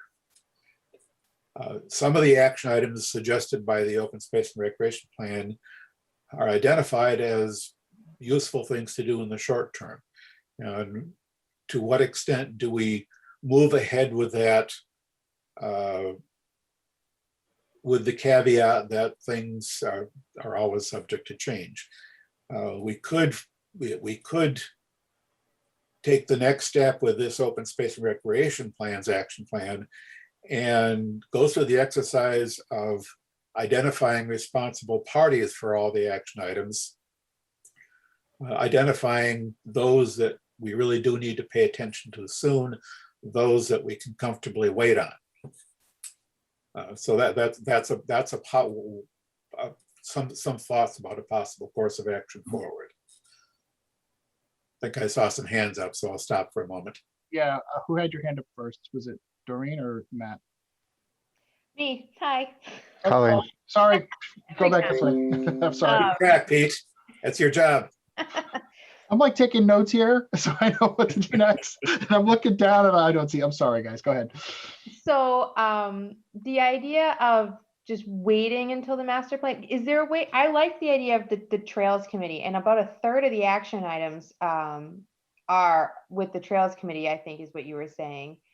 Do you think the master plan will significantly change what the open space and rec plan is suggesting for trails? And is that a good step to start taking where it shouldn't really change too much and now we're at least chipping away at it? Yeah, my guess is that set of action items will likely turn out to be pretty much 100% in agreement with any future master plan. Mr. Fazio, then Mr. Often. Thanks. So I disagree that it should sit on the shelf. I think that identifying who could start to go down the action items list would be prudent, and until a master plan is done, instead of forming a subcommittee, it would probably be in the best interest of not only the open space and rec committee, but the Affordable Housing Trust, planning, anything else, for open space and rec to come back and report back to us, maybe on a quarterly basis, on what's going on. So at least our board has an understanding of the direction that this is going in until the town votes to do a master plan and it's completed. I would hate to see a couple of years go by and no action being taken. And I think it's all about communication and doing both well, like just keep the ships going and being able to identify where maybe there is anything that's going on that could conflict with each other. And the reason I bring it up is because, as we all know, Pleasant Street a little while back was an issue where it was like, well, that was going to be developed for land. There were residents that wanted to have it be open space. And so in order to not have situations like that come up again, if we continue to move forward and have a clear understanding of the direction of the open space and rec committee, again, until a master plan is done, then we'd be able to identify these things up front and not run into these issues down the road. Because it's either the discussion now or the discussion later, and it's good to be able to understand up front what's happening. So, and I think you've identified, and there's so much work that has clearly gone into this plan, that to not have it continue being a living document would be a real shame.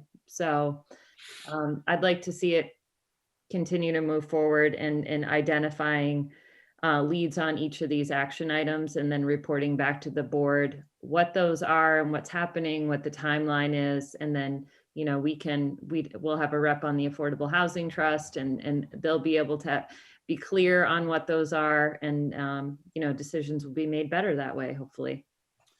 Now that brings up an interesting question. Open Space and Rec Committee. The committee as it exists now, I believe, has completed its mission of updating the plan. The charge was to, as I understand the charge was to do this update, and then the mission of this Open Space and Recreation Plan Committee, as currently constituted, seems to be at an end. So moving forward, do we want to keep that committee in existence with a revised charge now to be responsible for continued monitoring or continued something with respect to the action plan?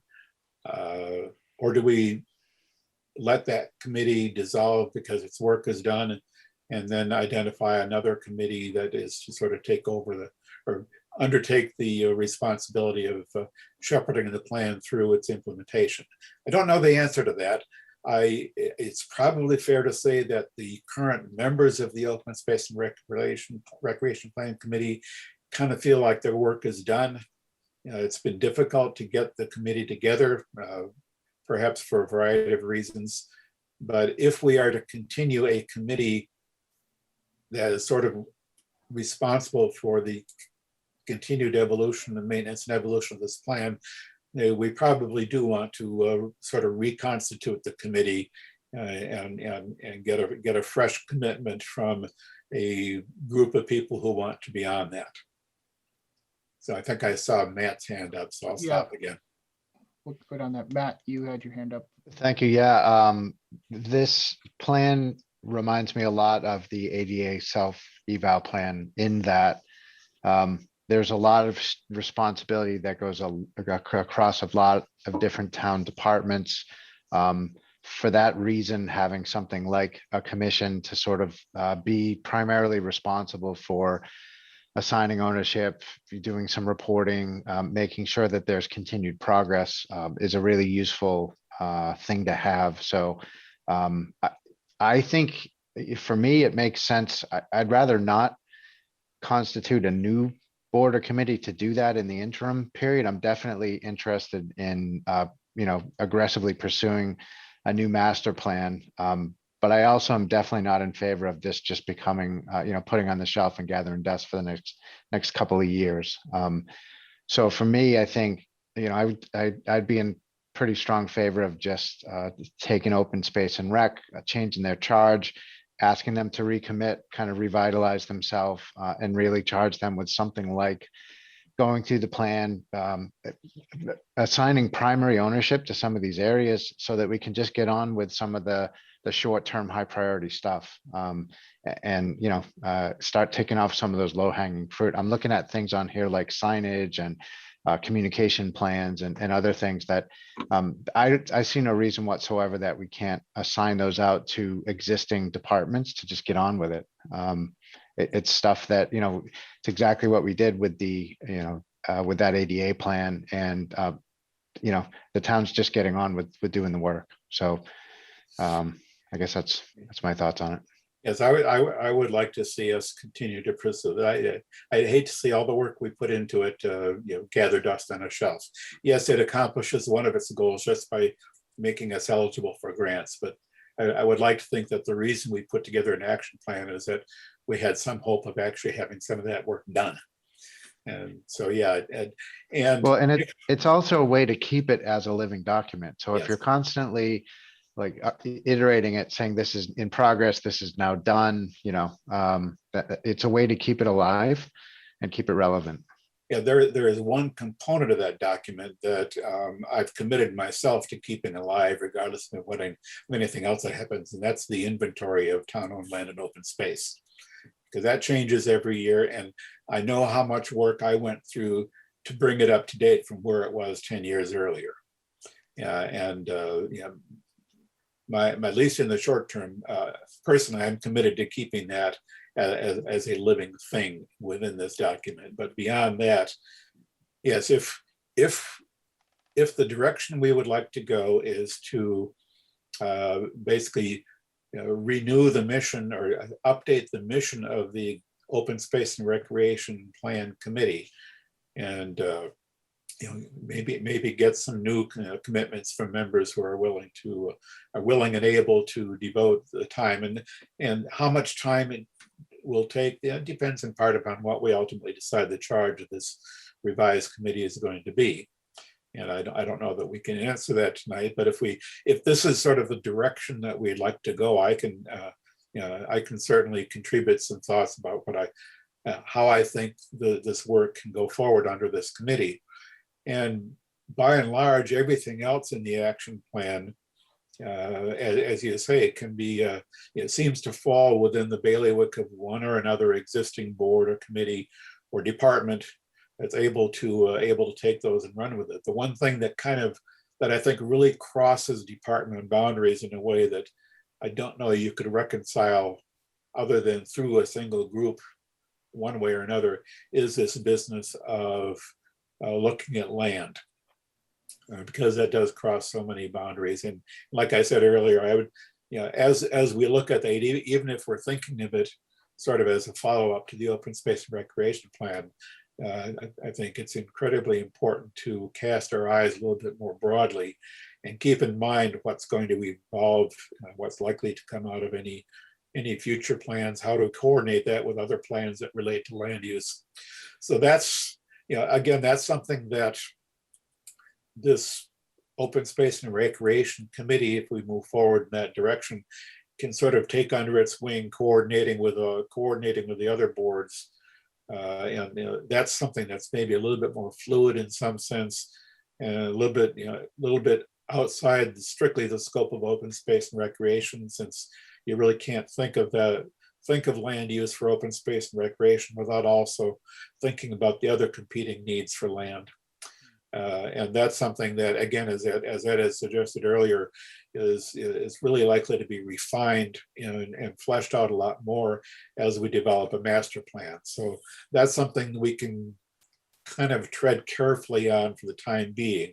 We can't completely ignore it, but I think we can probably manage it in a way that doesn't box us in what ultimately turns out to be an undesirable manner.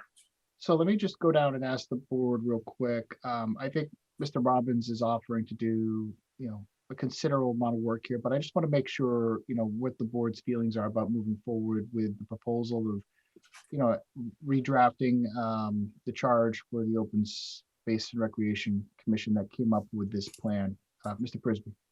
Yeah, so, Dave just closed with something that I've been sitting with since this conversation started. Which is you got to be careful. And I understand Matt's point about, ticking off the low-hanging fruit and making sure it's a living plan and keeping on the mission and going through the plan and actually accomplishing goals.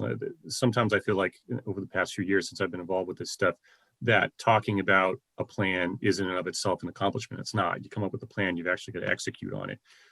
So I think that that's important. What starts to make me a little bit nervous sometimes, and we just saw this with Together We Can, is when subcommittees sort of get mission creep because they've gone on a while, and it makes me a little bit nervous when this board starts to delegate out the vision stuff, and the vision stuff is why we're here. So, I don't think this is going to come back up until after I'm gone, but I think the thought that I want to leave you with is just be careful when delegating the vision stuff, because, especially with land, as Dave just said, there's no competing standing subcommittee representing the folks that don't live here yet, and this is sort of the bureaucratic mechanism with which inadvertently we tend in Massachusetts and probably a lot of New England to err against the side of some development, because there are 20,000 people who like it just the way it is, and those people have a standing subcommittee, and all the other people who are looking to get into the community they don't have a voice at the table. So if we can write the charge such that it's going to affect the goals of the plan before it, then great. If you start to get mission creep and it's just a roving subcommittee looking for things to acquire and to seal off from development for all time, then I'd caution you against that, because that's how you end up in a land use and housing predicament. Any other board members have any thoughts on direction moving forward?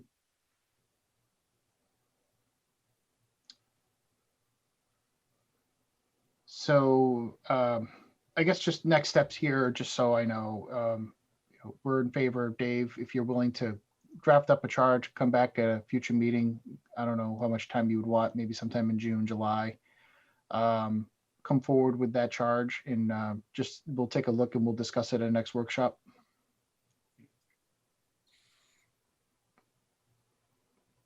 I'm sorry, Ms. DeFazio, you had your hand up. Yeah, I just want to acknowledge what Ed said, because even though I'm, a big fan of open space and rec and, may want to see the town stay at 20,000, that's not the reality. And I think we have to be very careful about the charge just being to identify people who are going to work on these exact action items and period. And that's it. And just like, we as this board have approved this plan and it's going to move forward, but it doesn't, there's no scope creep into what a potential master plan may look like or adding anything on like that. So we are moving forward. We are taking action to what's already been approved, but nothing beyond that. So I think that would be a good compromise, and hopefully we can get moving on our master plan sooner rather than later. Okay. Colleen, did you have a question? Yeah, go ahead. So I'm going to just circle back to saying I would like to see a charge specifically dealing with the trails, because there are several action items in this plan dealing with the trails. There shouldn't be too much overlap with the master plan. We're probably going to have some kind of subcommittee a couple years down the road where it's going to be dealing with the master plan as well as the open space and rec plan. And we don't want to sit around and do nothing. We all pretty much agree about that. We also don't want to give a committee mission creep. We agree about that. So that seems like a very specific committee that's going to be getting a lot of action items taken care of, and just starting there, it makes sense to me. All right, Mr. Often and Ms. DeFazio. So I think that's interesting. But also I'm just looking at the sort of principal town entities that are involved in these, and it looks like it's conservation and land trust. And I'm, again, rather than jumping off to creating subcommittees, I think the open space and rec committee could just assign primary responsibility, and then they can coordinate amongst themselves. Is just an idea. It feels to me too, like, to go back to Ed's commentary earlier about, the land use subcommittee potential and scope creep and all that. Yeah, I agree with what you're saying. It feels to me like we definitely need that master plan first, and then we need to talk about the vision as a board and try to figure out how to pick that apart and make it something that is more comprehensive and really inclusive of more of a strategic vision, rather than a subcommittee that is, to your point, may have special interests or may not be fully invested in sort of all of the different aspects of how to prioritize some of these important decisions in the future. So that to me is sort of sacred, and it does need to be reserved for with a certain amount of care and deliberate thought. So I'd agree with that. Yeah, I think, let me just chime in here, and I think Doreen had her hand up too, so I want to give her a chance as well. But my sense of what we're discussing here, moving forward with an open space and recreation committee, is that the role of this committee is largely to oversee the implementation of the action plan, by which I mean identifying the primary responsible parties, and basically counting on conservation to do their part, on the land trust to do their part, to the extent that they turn out to be a primary responsible party. So identifying I think the key will be identifying who should be responsible for which action item. And this continuation of the Open Space and Recreation Committee is largely that oversight role that I had suggested in my memo.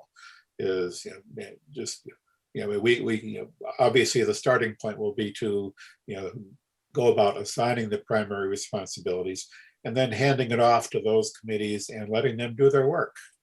And periodically, maybe once every 3 months, once every 6 months, once a year, checking on the progress. And I think the only I'd have to review things again, but off the top of my head, I'd say the only part of the action plan that doesn't really fit well with that is the question of land use and acquisition. And I think, you know, by and large, I think we're all sort of seeing that that's really something that, you know, we don't want to be too aggressive about right now, because we don't have an up-to-date vision of where the community wants to go with that. And I think we probably have some short-term needs that are uncontroversial, but we also, I think for right now, want to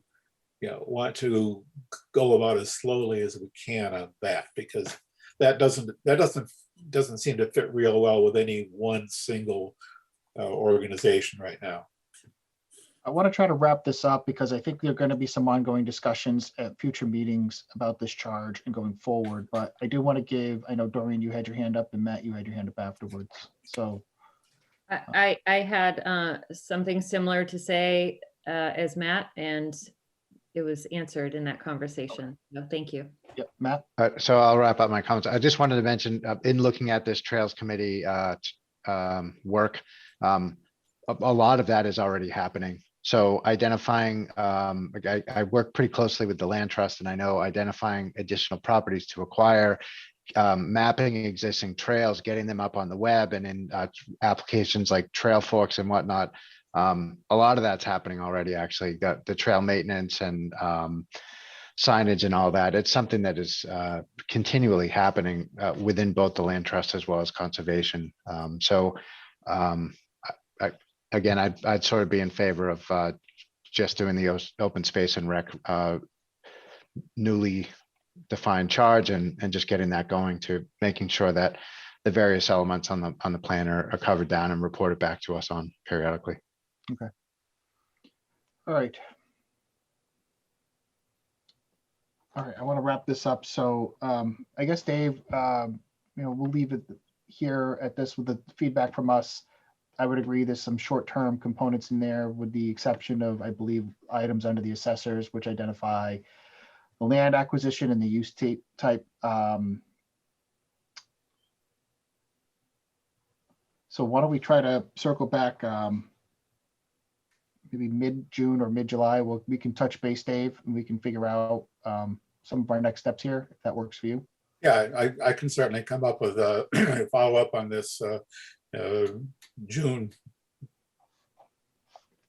sometime around the middle of June. June, July timeframe. But yeah, we want to everyone's point, I think there's some things that I think the committee here is considerate of some immediate action items, but at the same time, being sensitive to some of the longer term implications and waiting till we get that primary plan for Grafton in place. Okay. All right. So we can work, Dave, on short term. We can figure out if it's going to make sense in June or July. I'll get some feedback from you offline. Yep. I will collect my thoughts and come up with some suggestions. With any luck, I can come up with a suggested charge for the renewal of the Open Space and Recreation Committee, and I'll forward that to you guys, and we can continue the discussion at that point. That works great.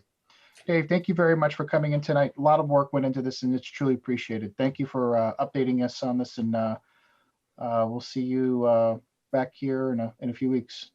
Yeah, and thank you for all your thoughts and suggestions and comments. I think that it's going to be helpful in getting us to move forward. I sense that none of us would like to see this plan simply sit on a shelf and gather dust. That kind of obviates the word plan in it. Right. Okay. All right. Thanks, Dave, for coming out tonight. Appreciate it. Have a good one. Yep. All right. Thanks, Dave. Thank you. All right. Next up, we have Economic Development Committee charge. I know we're bringing this back forward to the board for its review, looking at revising just the overall charge and enhancing it to kind of meet, some of the needs that we discussed at our previous meetings. So tonight, I know Evan and we have John here to go over some of the particulars of this. So I want to hand it over to Evan first, and then John, just to kind of give a brief overview of what the structural changes are to this, and just what are the differences and what are we expecting to see out of it. All right, thank you. So John and I have been talking about this back and forth for a couple of weeks, and we were actually hoping to have a conversation with the board about maybe going in a different direction a little bit. So we've been discussing the charge and what may be able to be updated in the charge, but John and I, like I said, after much conversation, think we might be missing the point a little bit, and maybe we should be taking some time to really assess what the needs are of the community and the business community for economic development, and maybe take it a little bit of a different approach. John, do you want to talk a little bit about what we talked about earlier today?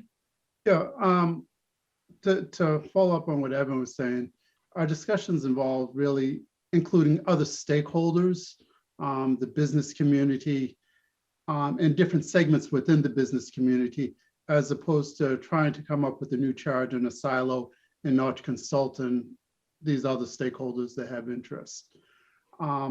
In preparation of the meeting, I was told about it this morning. What I did was I reached out to the local chambers of commerce, both the Blackstone and the 495 Chamber of Commerce. And I asked them what other towns are doing for economic development. It was interesting that both of them said that Grafton is actually more active when it comes to economic development than some other towns are. The one portion that was of interest is that Westboro just hired a new economic development specialist. And like Grafton, they're also participating in the local rapid recovery program. And they did a survey of the business owners. And the number one issue that came up with the business owners was signs.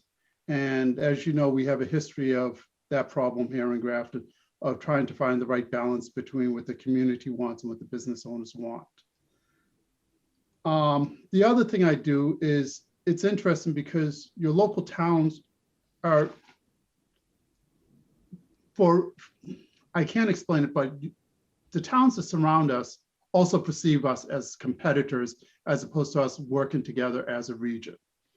So what I did was I reached out to towns like Fredericksburg, Virginia, Charlottes, Virginia, Hanover, Massachusetts, to get a sense of really what those towns are doing. And I was kind of surprised. Hanover basically is more developed than Grafton, and they seem to basically be redeveloping land because they've built out. But Fredericksburg was quite interested, where they actually had, and Fredericksburg, I don't know how much you know about, but it's the largest city. And my thing is, I don't want to compare Grafton to our local competitors because I want to know what they're doing, but I want to aim for towns that are doing much better than Grafton, because that's how we grow. And that's how we could be strategic about it. And it was interesting that Fredericksburg has different committees and focuses on different segments than Grafton. Now, I was only able to talk to a lower level person who wasn't as articulate as the head of the economic development. But it was interesting hearing that. Suggestions that I was able to get was that what we should do is form a CEO roundtable and really get a sense of what the movers and shakers think of how to approach it. And also, when we put together the Economic Development Commission, that we should include more of the movers and shakers on our commission because of their influence. We should look at it as the Economic Development Commission is basically aiming to solve the problems of businesses and to be a support system. Now, Chris McGoldrick, the town planner, has a plan that each town meeting, what we're going to do is bring something forth for a town meetings to vote on. So for instance, we're already working on developing a plan to reflect the outdoor seating and the outdoor entertainment for restaurants. So that will be an item. And each town meeting, what we'll do is we'll have, I won't call it a major item, but we'll have something substantial to propose to the voters to help businesses and to make things easier. The other thing that came about is Grafton doesn't have a community pride day. And if we did a community pride day where we included the nonprofits, the business owners, the schools, it would be a nice balance because it will allow the local businesses to be in front of the towns. And it doesn't become shop local just during the holiday season, but it becomes shop local during the summer. So it now becomes more of a year-round program. And then the other thing was in 2019, we had a meeting at Tufts University where we invited all the major players, where we invited developers, we invited Mass Development, we invited the presidents of the chambers, and we invited local officials, and we did a presentation. Grafton is open for business. And that was highly received very well. And it's something I'd like to get back to once COVID's gone.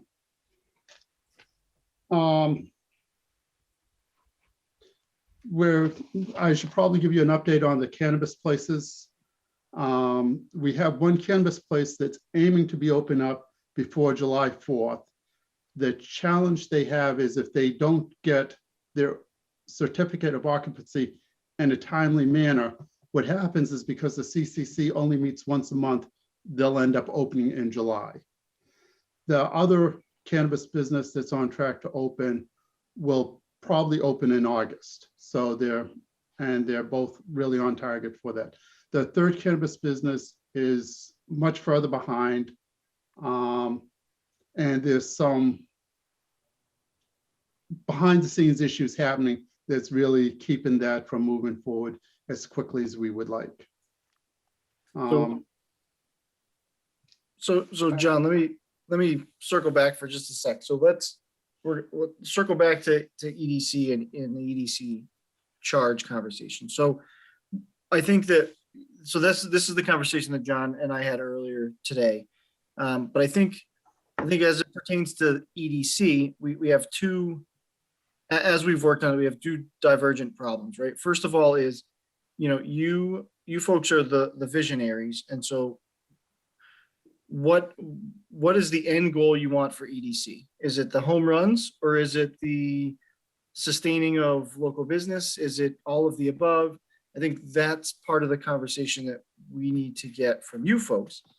But secondly, I think we need to look at how we're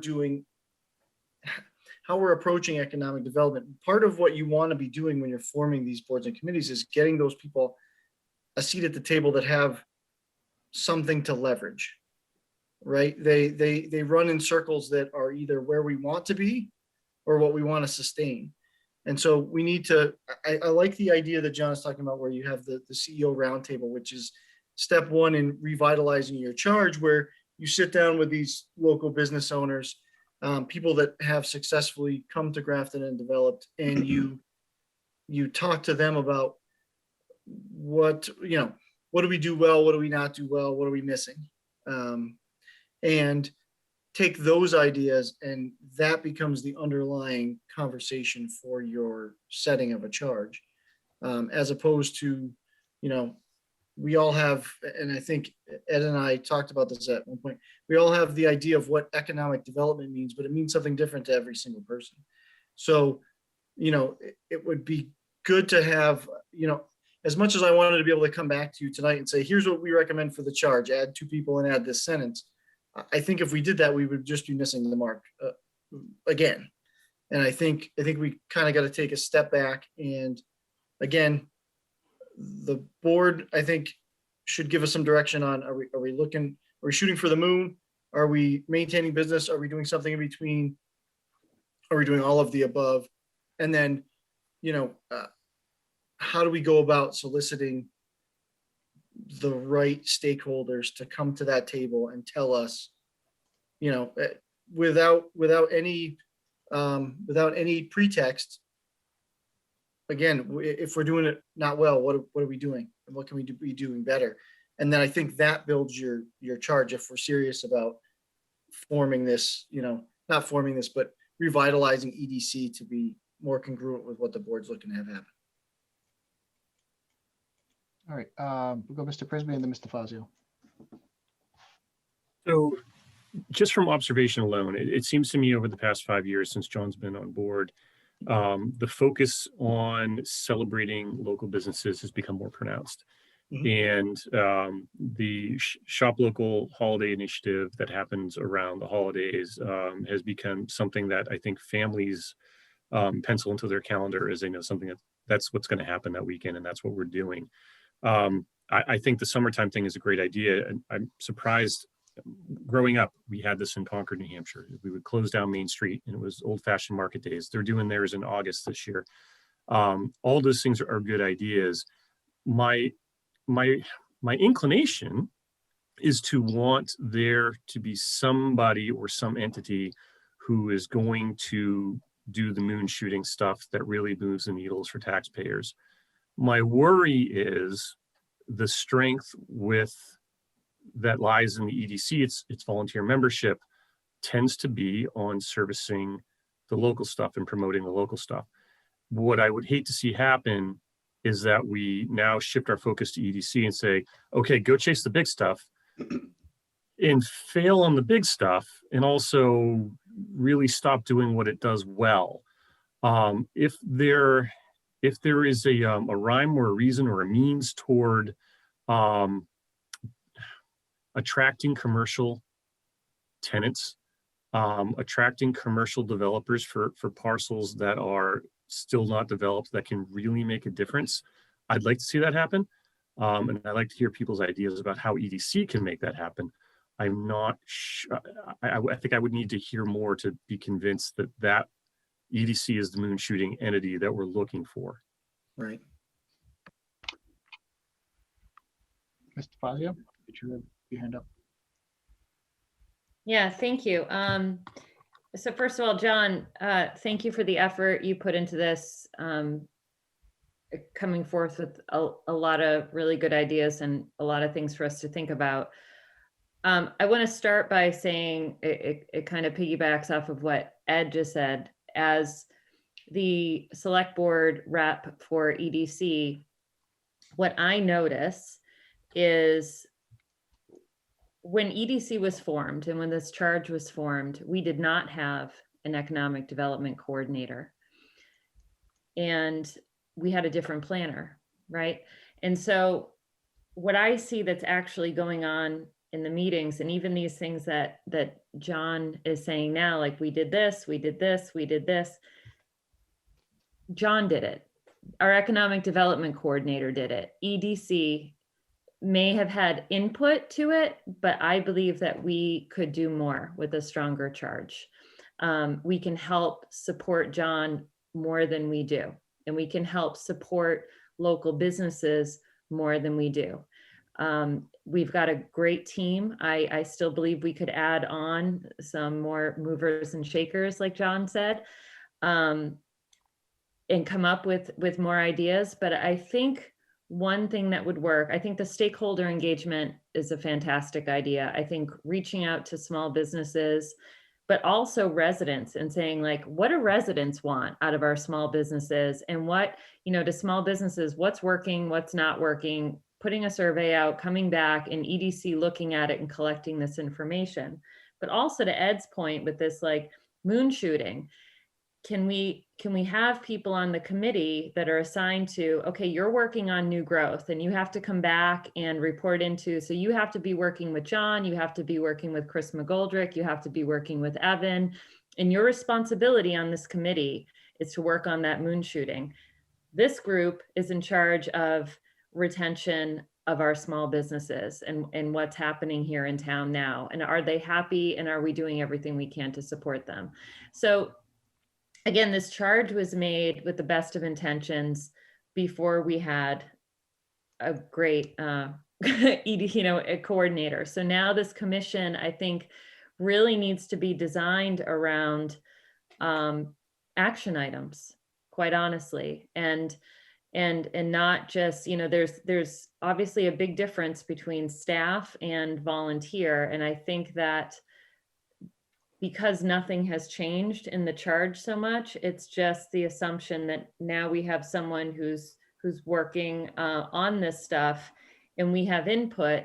But I would be in favor of, Doreen, you have 15 businesses that you're responsible for, and over a course of a year have to make sure that they're happy, walk in there, ask them how things are doing, how things are going. And I know John's doing that too, but I kind of feel like we're able to find out more and report back more that way. So that's the direction that I'd like to see, is to take the Economic Development Commission a little bit further away on what their charge is compared to what our Economic Development Coordinator and planner do, and see if the commission can help support those roles in different ways.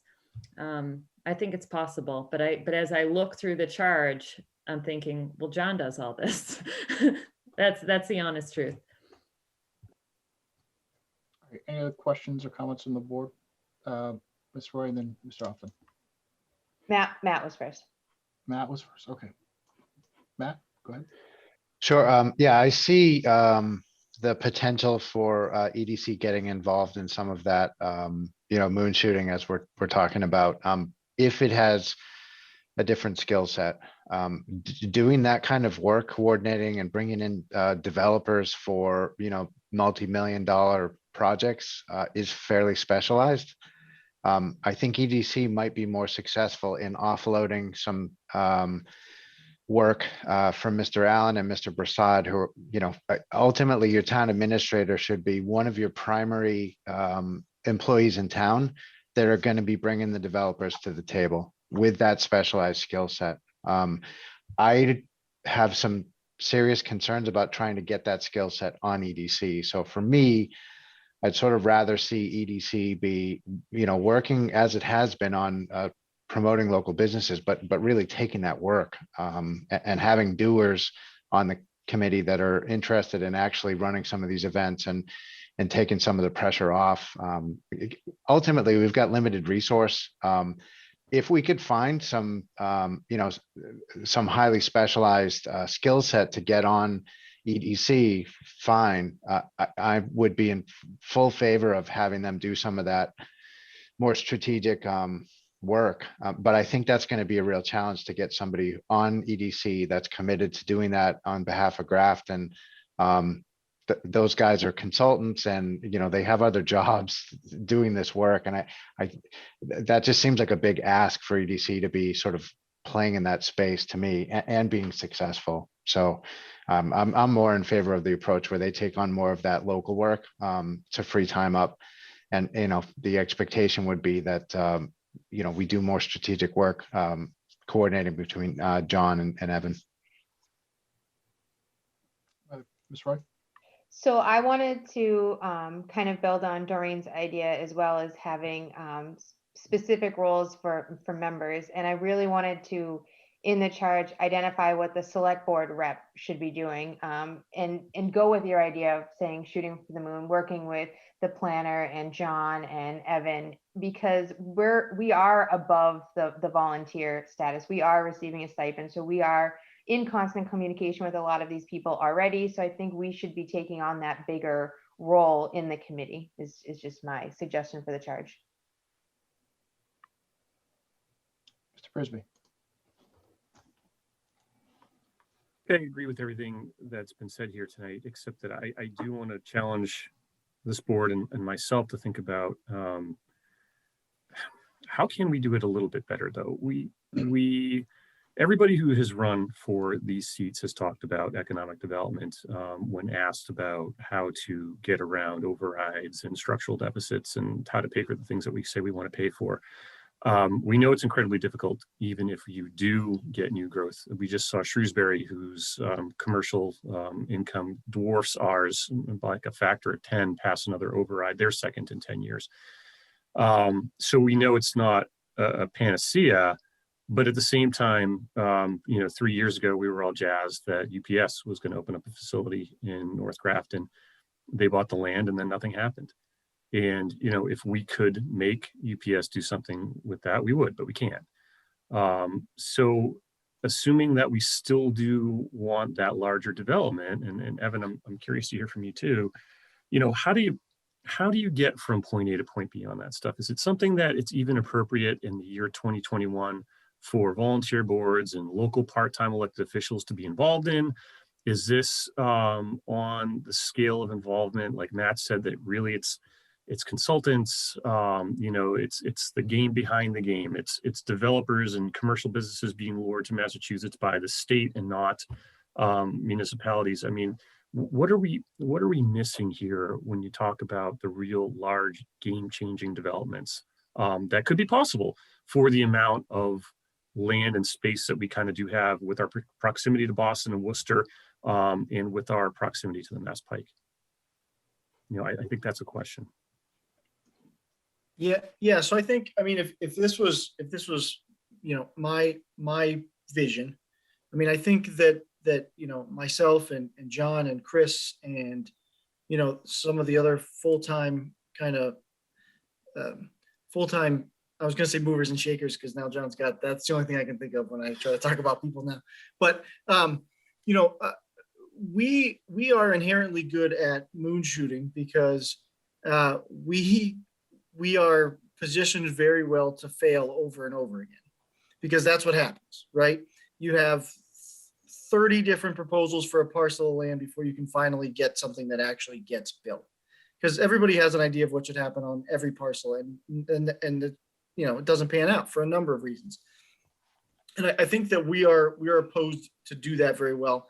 And we're also posed well to be able to make connections between the state and Grafton, and how do we leverage all of our relationships to bring those people here, right? How do you go to Dave Meridian and say, we have this parcel, what are you hearing around when you're at the State House that would kind of fit there? Who do you know?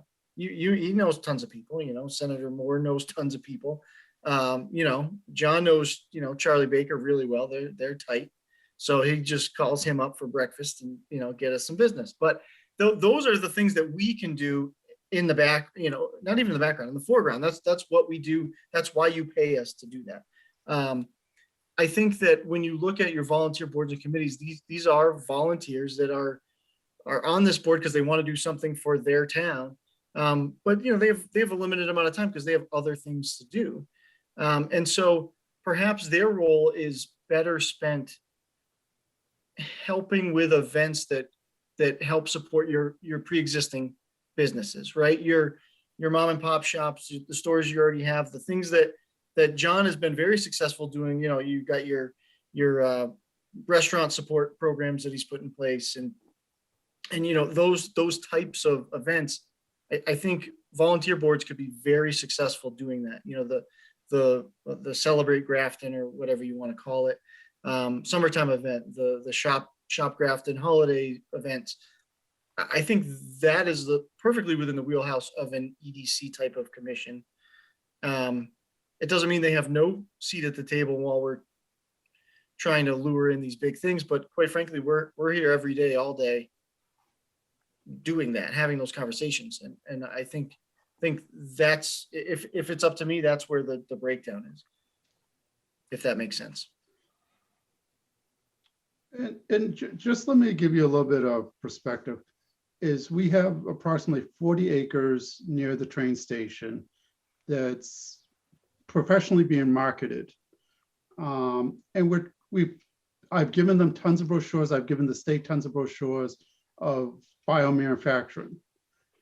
In addition, I'm reaching out to people who are trying, it's like, as you know, cannabis is a new industry in Massachusetts. So I'm trying to find people that want to do the testing labs. So everybody's chasing the same type of things, but by pivoting and being specialized, I think there's a better chance of us landing something like that. Now, with that said, it doesn't happen overnight. If you look at 8 Pine Street, we've accepted an RFP and they haven't even put a shovel in the ground yet. So the process is going to take some time, but we're laying the groundwork and doing the things necessary. So when opportunity becomes available, we can achieve that success. Fisherville Mills, we're actively referring people to the owners of the property. It's like, we can't build it, we can't develop it, but we're referring people to them. When we look at trying to help these people move forward, now I don't know how far it's gonna go, but the 40 acres on Westboro Road that we talked about, we could do lab space there. But what's happening is people are concerned, unless they have that acre tenant, they're not willing to go forward. So Evan and I are talking about what can we do to reduce some of that risk of that developer, to make it easier on them. Right. So we're trying to be creative and we're trying to look at things differently. And one of the reasons you guys don't hear about this stuff is because I kiss an awful lot of frogs. And to tell you about each frog I kiss would just get tiring. Mr. Fazio. Thank you. Yeah, just to add to this really good conversation, you know, John's clearly doing a lot of work on this moon shooting, and you know, to Matt's point, we have him part-time right now, and I personally would rather see him spend majority of his time moon shooting, even if he's kissing a lot of frogs, and getting, you know, these big wins for Grafton, and having the volunteer committee be working on retention of small businesses and the events that go on. And certainly, you know, the commission can turn to John for ideas and suggestions and leadership. But right now, I think the commission has John working on both. And, you know, we need to value his time. And if this board wants to see economic development, and that's what, as Ed said, we all ran on, then I think the best thing we could do is free up the time of John as much as we can, and, you know, help support his role by allowing some volunteers to take some things off his plate, and maybe even eventually supporting his role and becoming full-time, because economic development is really important. I just want to go real quick, Matt, and then I'll call on you for a second. I do want to comment on the fact that, yeah, I think all of us in this room have run on what we would change in economic development. And you know, I might sound like a broken record, but I always said that I believe the way that we structured the staffing in here is it's a part-time approach to what I consider a full-time job. And John, you've done a lot of work, and I know you probably put in more than your 19 hours per week for the town of Grafton. And I think I know that, and I'm grateful for that. I do see the effort and the enhancements to our town that we're doing ourselves that really don't involve the local chambers of commerce at all. And to your point earlier about how, you know, reaching out to other towns around us about what they're doing and how they're structuring their commissions and their plans is, you know, it's like a competitive nature. And the fact that you were seeking outside, you know, you were seeking outside ideas, to me, is a really good progressive way of trying to, like, how do we reestablish, how do we continuously improve what we have today? And, you know, look, I've been a big advocate of, I think our economic development group and our efforts need time to foresee these things through. So hearing what Mr. Fazio had said earlier about, you know, how you split up your time, I believe it's important that, you know, we headhunt businesses. Okay. In other words, instead of trying to blanket target, we somehow get yourself and Evan, or maybe a board member involved in some of these trade groups and discussions, and we attend their events and we say, here's why, talk to the people directly when they're talking about expansion into Massachusetts, because the state's already doing that. The cities are already doing that. We need to play at that level in that game if we want to see some of these significant changes in Grafton. To your point, the 40 acres to be developed in that park, that's all ready to go. I think it's crucial that we adopt the same practices. And I know that might be pie in the sky, but that's what we're talking about here, right? So my opinion is, my idea of the way I would like to see the commission structured is to have that oversight in that commission that's measuring that on a regular basis. Select board doesn't have the bandwidth, in my opinion, to be in that every single day. That's why we have a rep on the committee. I believe that the way we should structure the charge is that we put people on there like-minded that can establish a good set of parameters and goals that we're going to meet on sustaining businesses where that's their local participation, and maybe the select board does take a more intimate involvement in that besides just the single rep. But then the other side of it is, giving the charge to the commission to be able to establish measurable goals, and knowing that, hey, if a town is going to allocate $15,000 to attend some conference, we're going to put a booth up and we're going to say, hey, we want you to come to Grafton. Look, we're here. You don't see any other town in this event. We want you to come here. That's where I want to see the commission to be able to establish, those parameters and work within, and then justify those dollars to the town why we need the budget for that. So I really want to see, John, we got you here. It's 19 hours.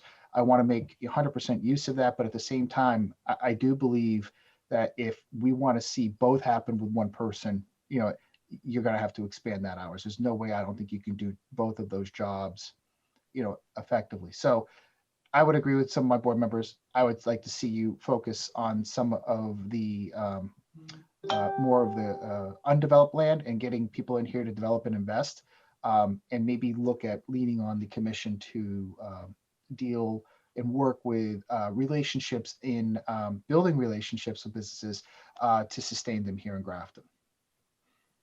Mr. Hoffman? Thank you. Yeah, so I guess I just wanted to say two things. I wanted to reemphasize something that Mr. Allen said earlier. Most of them are not town-owned properties. Commercial development requires that you have a developer and somebody to sell the land, and who understands the value and opportunity that's presented by their particular piece of property. And often, there's you've got to have both in order to make a successful development happen. That can be really challenging. To that end, to loop back to something that was mentioned fairly early in the discussion, I think it makes a lot of sense to have a bit of a CEO roundtable, maybe bring in some of those property owners of the key properties. Sometimes, you need to approach people from different directions to help them understand what the value of the land is, what some of those, what the challenges have been all along, and maybe somebody else needs to deliver that message from the person that has been talking with them for the last few years. I think bringing Evan into some of these discussions, potentially other EDC members that, if they've got, particular expertise that could benefit in that discussion or whatever, sort of leave it to John and Evan to figure out who the right people are to have in that room. But I'm strongly in favor of having that sort of just open-ended discussion about what are your challenges, what are our challenges, how do we, bring some of the, or remove some of the blockers, I guess, for doing that commercial development. Because often I think it does come down to the individual owners and their estimation of what their properties are worth and what could go there, what they want to go there even, because property owners will have very strong preferences on what they want on their properties in many cases as well. So I think having that level of discussion makes a whole lot of sense. Yeah, one big thing that I think would make a huge difference is the industrial park that's owned by Tufts. It's a 99-year lease. So you get dance all you want, and then the people find out that they don't get to actually own the property.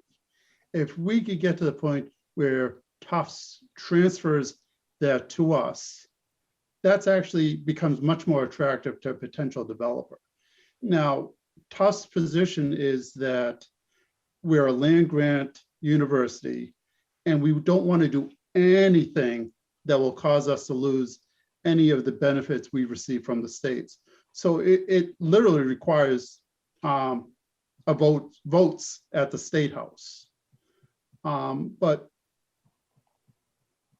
if we could start getting our representatives to start working that process through, I think that could be something that, as a select board, would be very helpful. Mr. Houghton? So that's a separate discussion, but I would definitely like to see this board working much more at the state level with our reps. There's a lot of things that we can impact. You know, we get regular updates from the MMA in terms of budget priorities. I send my individual letters to our reps in terms of the budget amendments that I want to support. I think that would be much more impactful if we were to do it as a board. There's other legislation, like, for example, we pay for in-town transportation to private schools. You know, that costs us 80, 100 grand a year to be busing students within our own town to private schools. That's a state law. We're required to do that, so fine. But things like that, we should be, you know, seeking some changes to the regulations so that, because it just doesn't make sense on the surface of it. I'm not sure what's behind all of that, but we definitely need to be working much more at a state level. So I'd support that fully. All right. Any other questions or comments from the board? Oh, Evan, go ahead. So I think this has been a great conversation. I think that we've definitely heard more tonight of what we need to do to draft a charge for you folks. If you'd like us to do that and bring it back for the next meeting or the meeting after, although I think the next meeting is Ed's last meeting, so we can certainly shoot for that. And I think we have a better idea of what the board views the role of EDC to be. Mr. Fazio? Yeah, just one more comment, getting back to Colleen's point earlier about the select board reps' involvement on the commission. It might be good to see the draft charge of the commission, but then also maybe a separate line of what the intent of the board is for the select board rep to do on that, because that may be different. It sounds like it's going to be different than the rest of the commission, in order to be maybe more involved in the new commercial and industrial discussions and be able to communicate back to the board effectively. So I don't know if maybe we could, Evan, put that as 2 separate items for us to look at. Thank you. Absolutely. Other questions or comments from the board? Evan, did you have anything you wanted to follow up on? Okay. All right. So we'll, you're gonna have enough time between now and Tuesday to draft that charge, considering all of the commentary tonight? I doubt it. Okay. Well, we'll talk later this week. We'll circle back and see where we are, and if we can add it to Tuesday, we will. If not, then we'll push it to the June meeting. Okay. All right. John, Thanks, thank you for coming in tonight. Sorry, we're running late here, but thanks for being patient with us, and again, thanks for all that you do. My pleasure. Thank you. Thank you. All right, last up here, this one should be pretty straightforward. This is we teed this one up here, select board annual reappointment policy. We made some changes and we had to come back here for just a final review of the board. So I'll open this up. Evan, did you want to just kind of highlight real quick what we've changed, and we can get the board to ask questions, have a discussion, and take action. Yeah, so what we did is we changed some of the language that Mr. Often had requested, and we added a couple of kind of non-substantive changes, and then we added the 4th bullet, which I believe came from Mrs. Roy's comment, And I think that was all that the board was looking for changes. I did go back and rewatch that while I was typing, and I think I caught it all. I did notice that in a couple places I missed changing Board of Selectmen to Select Board. I think there's still 2 Board of Selectmen in there that need to be changed, but it had already hit the packet, so I figured, you know, we'll get that corrected. Okay. Great. Any questions from the board? Peter, any way you could, sorry to interrupt, but any way you could screen share it for the public? Sure. Okay, thanks. It's in the packet too, online, so.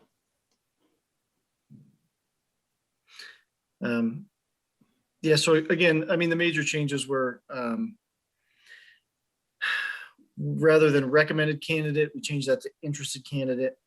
And then, Mr. Chairman, if you'll scroll to the bottom, that this is the reappointment process for the ones that don't have expirations or term limits.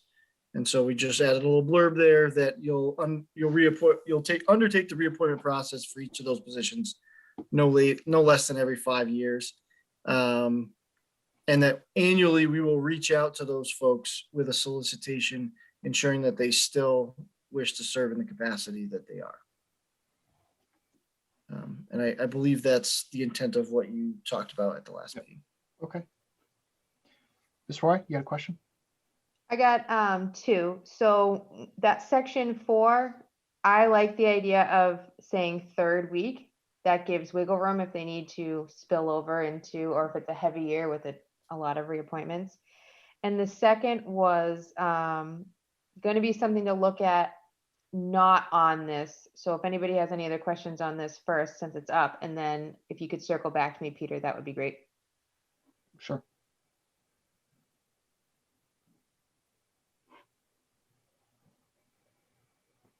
Sorry, Colleen, my audio is bleeping out here. You said come back to you, and I think I might have missed that beginning part. So I do have another question, but if nobody has any questions about this particular document, what I'm going to ask you to share screen is on the town website. Yep, I can, okay. Is anyone else set on the charge piece of this The policy, yeah. policy? Sorry, not charge, policy. Okay. Let me just pivot over. You want me to pull up the town website? 1 second. Yes, please.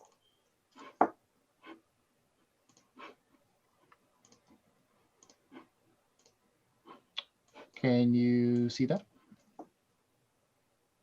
Okay. Yep, under boards and committees, and then drop down vacancies info center.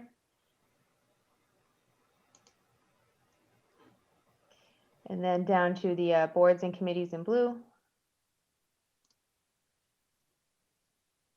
So this is how people can find it if they are looking for openings. But if we can just hit that first one, affordable housing, the magnifying glass. This, okay. This is an example of what people will see if they want to see what seats are available, but I still am very confused about current end date and next expiration date and why some don't match. And, you know, this committee in particular has 2 like that. There are other committees and boards with this issue going on as well. So which one do you go by? And do we need to have that spelled out in this policy as well, so there is no questions for people going forward, that's the date to go by? If I can, I think that 2 things are a little bit disconnected, right? I think that we should be mirroring on the website whatever your policy is when you set it. So this is not what the website looked like when I was doing this. And so I think we have some wiggle room to kind of change the current end date, next expiration date into something that's a little more clear. That it is not clear by looking at this. Yeah. Agreed.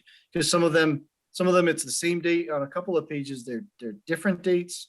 It doesn't make any sense. So either that's human error that's driving those 2 numbers to be different, or there's something wonky with the website that we should just stop using as a feature and create just one end column that says expiration date or term end date, or call it whatever you want, but it should be just one number, Mhm. one date. Also, select board reps aren't going to have an expiration date. They're always going to be on there. Right, yes, The number is going to change, but so that number right there doesn't make any sense for the position. So whoever's there next isn't going to expire on June 30th. right, right.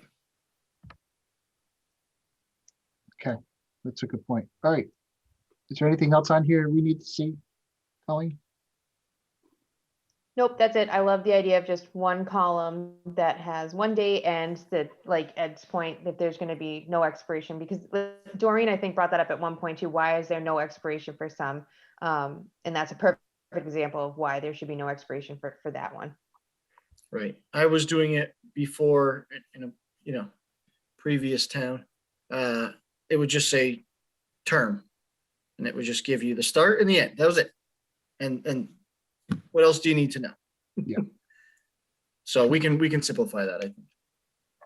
Okay. All right, great pickup. Thank you. Anything else on the policy?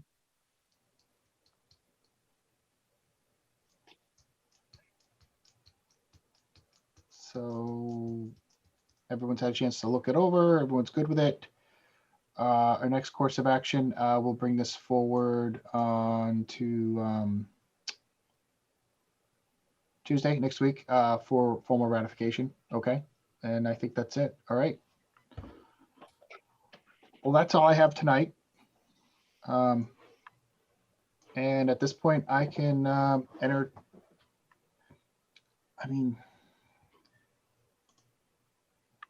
we can entertain a motion to adjourn at this point. Thank you. Just So double check. moved. Second, Motion made and second to adjourn. All those by roll call, please. Mr. Fazio, Fazio, aye. Mr. Often, often I. Mr. Frisbee, Frisbee, aye. Ms. Roy, Roy, aye. Carlson, I. All right. Thank you very much, everyone, for coming out tonight. Thanks, Evan. Thanks, everyone. Have a great night.